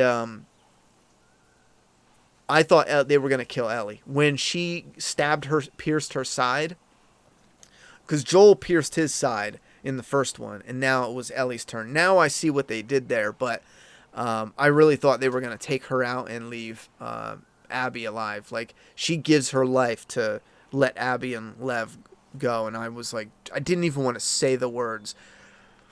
Damn, these bookmarks are badass. Yeah, they are, bro. If you create DK for the long run, how many issues do you think you can create? And would you go beyond your story when it's finished if it's successful? I can tell you, knowing that I have just a tiny chance to turn this into something that's pretty big, I put a safeguard in there to branch out and create. Like, for right now, we're obviously, you guys know, it's around 150 issues outlined right now for that. I put a safeguard in there to make it to, like, let's say 200, 300 issues. I think that's crazy, though. At this point in time, that's probably nuts. But just as an outline, I will admit, though, the core group will not be the same by the time we get that story. Already has a definitive endpoint, and I will not, cannot, won't force it. But we have at least 100 and some issues until we get there, you know? Like, once we get to a certain point, you'll know it's the beginning of the end. You know what I mean? But like I said, we got years for that yet, because we're only on volume 1. Damn, those bookmarks are badass, yo. What do you think with Tommy coming back after he was shot in the head? I felt massive plot. That was fucking dumb. That was fucking dumb. Instead of having him just broken and pathetic, like just crushed, broke, is not with his girl anymore, just absolutely gutted, and you feel for him. And he wants to do it himself, but he can barely even, like, get up and out of the chair by himself. And he goes out and he gets on the horse, and, you know, she comes out and she's just feeling bad for him, and she's trying to explain. And he's like, yes, I understand, but I can't, it's killing me, it's crushing me, yada, yada, yada. Instead of having it pull at your heartstrings in that way, he just comes off with some dick asshole type shit, man. Just, and again, it's out of character for him. And how he was so traumatized by the brutality in Boston. It was just so strange seeing Tommy like that.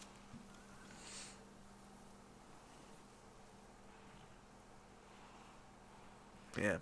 All right, but one last refresh on this. We're still at 5915, which is a fantastic place to be. We will check back on Doomsday Kingdom in another couple days. I'm going to try to do a couple comic reviews. I do want to get back in the swing of things for the Flaw and All reviews. Now, yes, I do want to bang out the movie. I do want to figure out what I'm planning for The Walking Dead as far as the season 2. I'm not sure yet. And I do want to test the waters with the very first gaming Flaw and All review. Now, it will be The Last of Us Part 2. I gotta eat, man. My stomach was like, feed me, motherfucker. It will be The Last of Us Part 2. The beginning might be a little iffy, though, because the structure right now is a little tough. But you guys will understand when I do it. So, Doomsday Kingdom, link is down below if you want to check out a brand new zombie story. It's right there. Would have been so cool if we got to play second part as Tommy hunting down Abby. Would love to see you do a video on your outlining process, even if it's just rough draft. Trying to be a writer too. Seeing the process would be interesting. What I'm gonna do is I'm pretty sure I saved my outlines for earlier issues. I'll look through those. If not, maybe we'll tweak something as I'm working on, volume 2. I can take stuff that is spoiler free, but kind of show you how the story breaks down. But we will do stuff like that. All right, guys, thank you very much for all the support. We're almost there, man. We're $1,000 away from that 7K and getting the bookmarks, and then extra freebies after that. So get the word out there. Doomsday Kingdom. They took The Walking Dead from us. They took The Last of Us from us. The only thing left is Doomsday Kingdom. That's my pitch. And they cannot take that from us. All right. Thank you very much, though, for real, for the support.